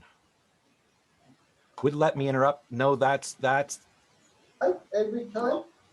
Let me interrupt. Alex. No, that's the point. You didn't want to be interrupted. Sam didn't want to be interrupted. Nice guitar. Joshua made me pass that point on to Amanda. Okay? Hitler had a point. He wanted to do what the biological imperative says. Doug, Well, we're being indoctrinated. We got to get off of that one. That was a long time ago. I could tell by. Yeah, keep going. Keep going. This is amazing. Okay, so let me interrupt. I'm Glenn. Since you were the one who introduced this. There's Esteban. You asked the question, or Harry asked the question earlier. Who's got the Where are beard? the women? Look, I got a. I think if the women viewed the last 5-10. Alex G. Look at that smile Harry has. I can't hear what he's saying. And he said something about, I noticed there's no women there, and he's saying something about the women. I'd like to hear what he's. Hey, Alex is there. All kinds of sunlight on it. Your stuff is all in your head Oh, Jesus. and a few diagrams. Stacy, I heard you. You still weren't heard. Sorry about that. So, but the You point have is, a line that you can put underneath each other because, right now. Time out. it's a lot on the kids. If you were the one who, where are the women? There it is. I think if the women viewed the last 5-10 minutes, they'd run away, far away from this conversation. I'm not saying I don't welcome it. I actually find nothing objectionable in the way that we're trying to contribute, because I recognize that we're all well-intentioned. We're trying to work together. We're trying to contribute. We're trying to build something together. But the flavor, the feel of it, sometimes will push those who are, let's say, Funking less out. tolerant of interruption, which feels kind of to some people like violence. You know, they will run very far. It seems to me that I'm in great distress. This must be in the middle of my piss off period with Alex. The 1,000-Year War. The style of interaction is what I'm sensing. Although I see Esteban there, and I still think he's an unresolved element of our Esteban is group. there? Which one is Esteban? He's the The one, one with with the hat. the hat. I've never Yeah. seen a photo of him before, ever. There he is. Live. There he is. He was brave to come here, and It's because he was banned by someone. yeah. Well, we're reviewing that, and That's 24th of November 2018. I think that Esteban shouldn't have been banned, but if I didn't want to talk to him, I could have blocked him. Simple as that. Yeah, that's a whole story. I agree he shouldn't have been banned, but let's not go into that. But this is amazing, Colin. Can you do a few more? This is Please amazing. let me interrupt. As long as the internet holds up. Please let me interrupt. Okay. I can be available in 3 or 4 hours. I could talk about Occam's razor forever, but this is not the point here. I hope anyone is there, and I don't know which room yet. I just bought, and the luggage was partially destroyed, and I couldn't do my interview. I have to leave you. I'm really, really sorry, but Well, there's a lot of disappointment. Is that Gertrude in the upper right? Yes. Yeah, that's Gertrude. Yeah, that's right. And Annalie in the middle. Annalie, yeah, she was here. Yeah, a she little bit. met a joy couple of. face. I've had a few conversations with her. She's amazing. Yeah. She's one of those really positive people. I like her, but I can't, and I can be friendly with her, and she really likes me, but we're just very different. You know, we could serve hot dogs at the party, but I don't think we have the same worldview. I don't know if that matters. And was there a few more? Oh, there's tons. Yeah, keep going. This is amazing. This is a small results. What it is that Oh, you're Tammy, you interrupted me, so let me interrupt you right now. In the middle of the GCC process, before we had any of this down, you were on a mission to include lots and lots of people. And those people were brought in, Bettina being one of them, without a lot of these questions being addressed. So I take a little bit of issue at that last statement. Well. Whoa. Who's in the bottom middle? Who is that? That's Tammy. Tammy. That's Tammy? My I've never seen spiritual her either. sister. I felt like she was my sister. I don't know why. It was a connection. Maybe it's because I felt she was guiding. Never seen her before. She's a Taurus. Yeah. She's a great feeler. She's a feeler.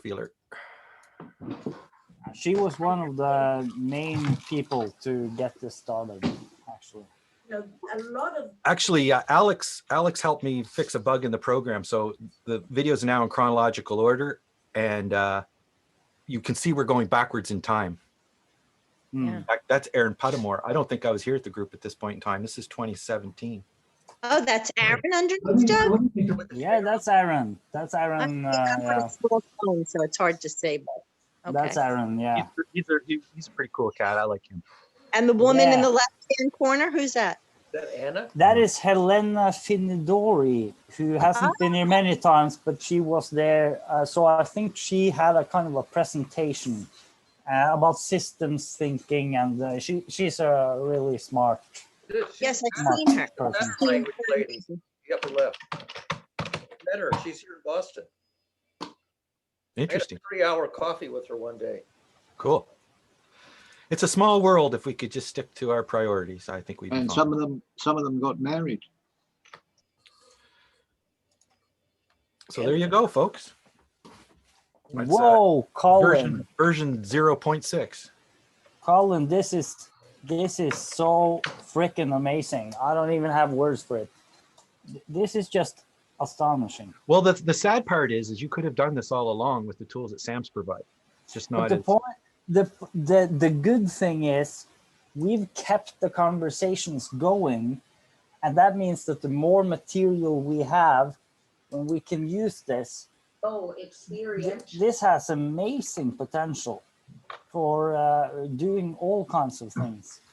So now do you guys understand why I value recording so much? Yes, Yeah, I we do. understand now, Sam. I why was you hoping value that somebody recording. like Colin would show up. Colin showed up and did this because the belief was always, if you go back to the material, you can reuse it for a number of studies. Yeah. Like, when did I get pissed off? What pissed me off? Okay. Which That's is one of the entirely terms. different from the focus of the conversation at that time. That's one So of the terms. even if here, we repeat ourselves, pissed it off right still there. You wanna see works. what people are Yes. pissed off. Still I mean, works. Exactly. You know, what would happen if we search for pissed off? We're about to do Or we're having the same conversation I again. think there's someone here that's pissed off because I'm speaking loudly, and I really have to leave you guys. But I just want to say thank you, Colin. This is amazing Well, work. thank you, Glenn, for being so positive. But this is amazing work. And now all of this is a gold mine. Now Well, that this tool is here. it's an So- abyss compass. This is a breakthrough moment. Can you remember who So, it was, Yeah. Glenn? Can you remember who it was who mentioned that data is the new gold? Yeah. I think I've heard many people say It that. is the new oil. The That's the new new oil phrase. and the new gold. I'll yeah. put that in the social chat. Let me in. But the let me real interrupt. gold, the real gold is the good conversation. Because if we keep the good conversations going, and if we keep going into interesting topics and we just record it, then we have all of this for later. And we have that possibility for later. Right. Now imagine if every time somebody got triggered, automatically they could push a button and all of that moment would disappear from the archives. I mean, I can understand that, but then it would no longer be available for review, for study. You know, But then So I got something there, but go ahead. Trent. yeah, but even if we do that occasionally, as long as we keep the conversations going and we get a lot of stuff recorded, we're still going to have more and more high quality material to be able to review specific situations and how we reacted to specific 72 formulations. And we can tie that in with language structures. This is a recipe for a completely new kind of collective intelligence.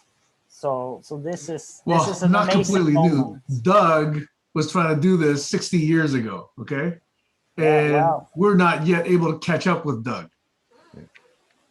This was Doug a Engelbart, I'm breakthrough talking about. moment. This was a breakthrough moment. I don't know You about delivered, Colin. So that. No, I don't know anyway, about that. The break moment is when we actually Hey, realize Colin, that my accept it. trigods are profound. Accept the compliment, Colin. Okay, well, I'm looking for a different one. This one I'm used to. But data's cool. There's pissed off was found 72 times in 47 files, which means it was somebody said pissed off more than once in a video. And of course, Sam, we got to Probably talk me. about getting more of these transcripts because I have a list of about 30 of them that I can't get because it's too long. We might have to split, upload and re-upload, something like that. Or anyway, we can do a bit of forensic and trying to find any missing. Anyway, fantastic work, Colin. Yep. This was just thank you, and I have to go, guys. Well, I feel understood. That's new. Hey, I Colin. love all of you guys. Bye bye. Thanks, Glenn. Bye, Glenn. The transcripts that you have downloaded, are they all JSON files or what are they today? CSV files.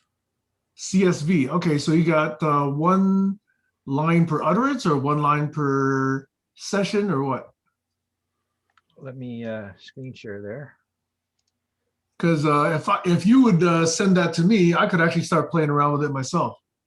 Well, you can get the whole Python package here soon. I know I have to set myself an app key and I have to go do all that. No, none of that. I've downloaded them. So we're working like the server here. So the front end stuff I'm not working on yet. This is all server code, right? API stuff. Is the CSV You know what? file comma delimited? Yeah, he has it in a CSV file. But anyway, Colin, if you and Alex want to put together, if we want to define a REST service, then I could put together a client that could actually call your back end. Oh yeah, that's sure. But the thing is that the quality of the I think the interesting part is, can we use it to bookmark stuff and fix the transcript and find stuff that I said, oh my God, I can't believe I was talking about that.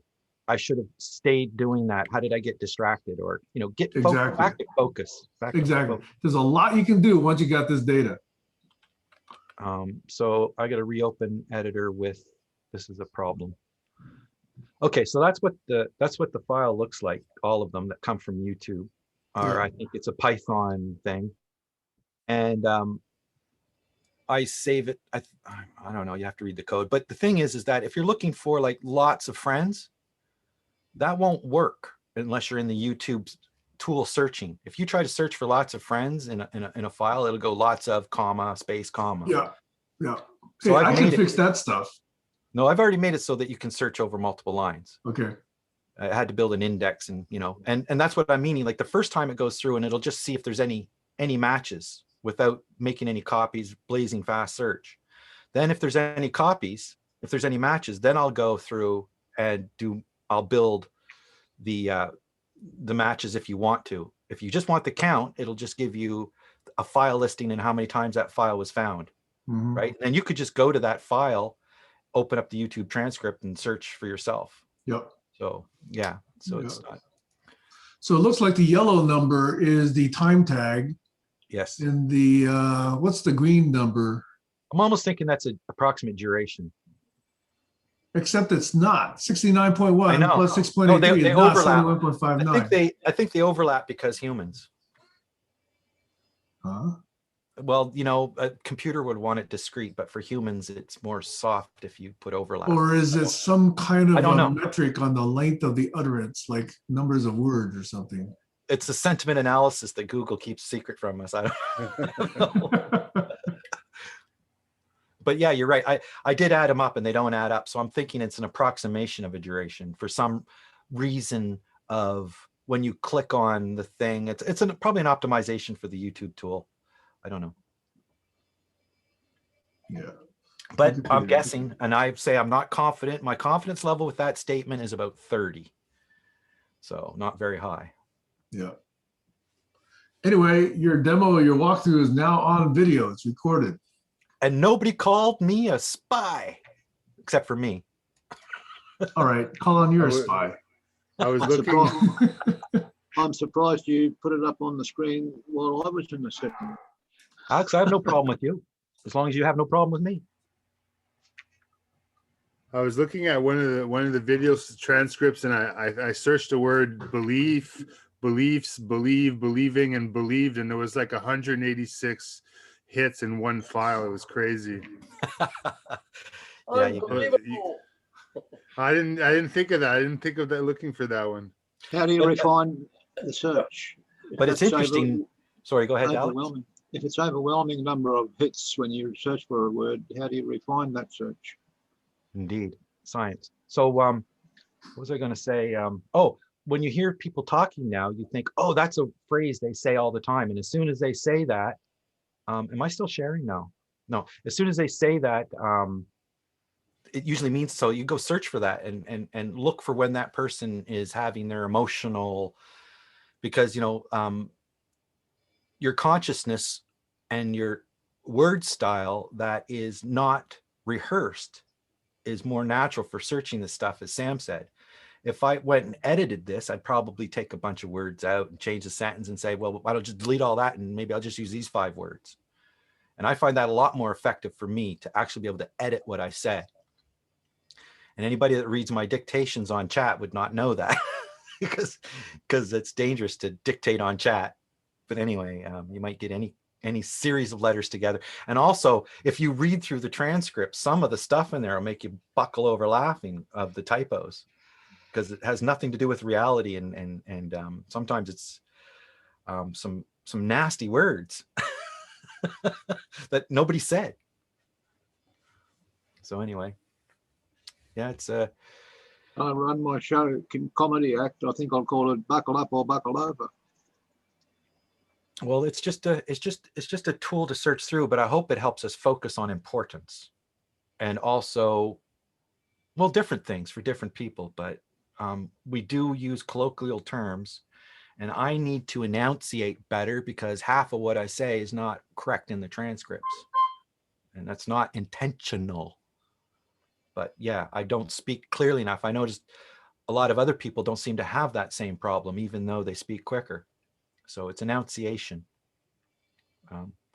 And Sam might want to do some speaker identification with this stuff. But if you're prepared and you know that it's going to be a barn raising on something, we can actually up the level of this kind of work, knowing that we're going to put it in a good memory spot and it's not going to get lost.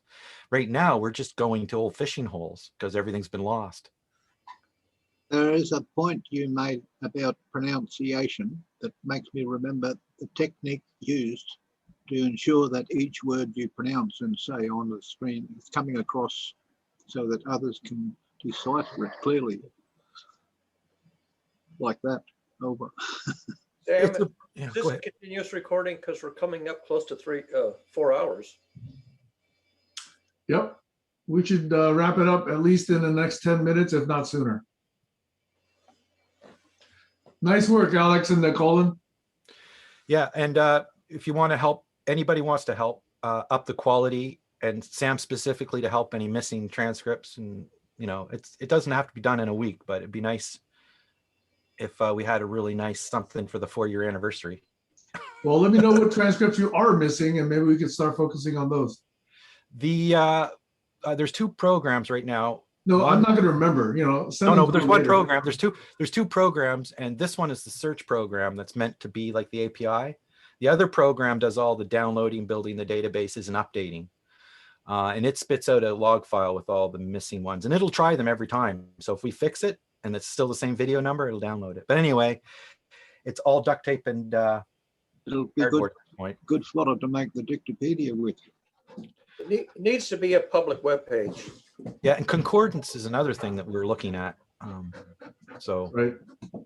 yeah, Alex is a rate full of ideas. I'm glad to have him with me. Thank you, Alex. The cool thing is Alright. that there's a database, so eventually you could, like, we could do retrospectives, you could add stuff, you could add all sorts of content in layers on top of it and keep building up like collective intelligence.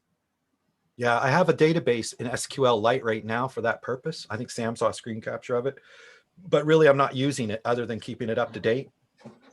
It's kind of schizophrenic right now, using both CSV files and the database as databases. The idea of the database is if we do want to start to become more correcting of transcripts and more of a professional program, I'd probably move it at SQLite too, probably into something like MySQL or something, I don't know, Postgres. But until we jump to that, the 80-20 is just leave it in CSV files. So anyway. And we can each play with each other's copies. Personally, I'll play with Datomic. I'll put it in Datomic. What's Datomic? Aha! Glad you asked. We'll talk about that some other time. All right. All right. Talk to you later. Okay. Bye, guys. Bye, everyone. Bye, great show. Thanks, Daisy. Didn't realize you were still there. Oh, I've been here the whole time. It's very interesting. Okay, Bye-bye. cool. We'll chat later. Bye-bye.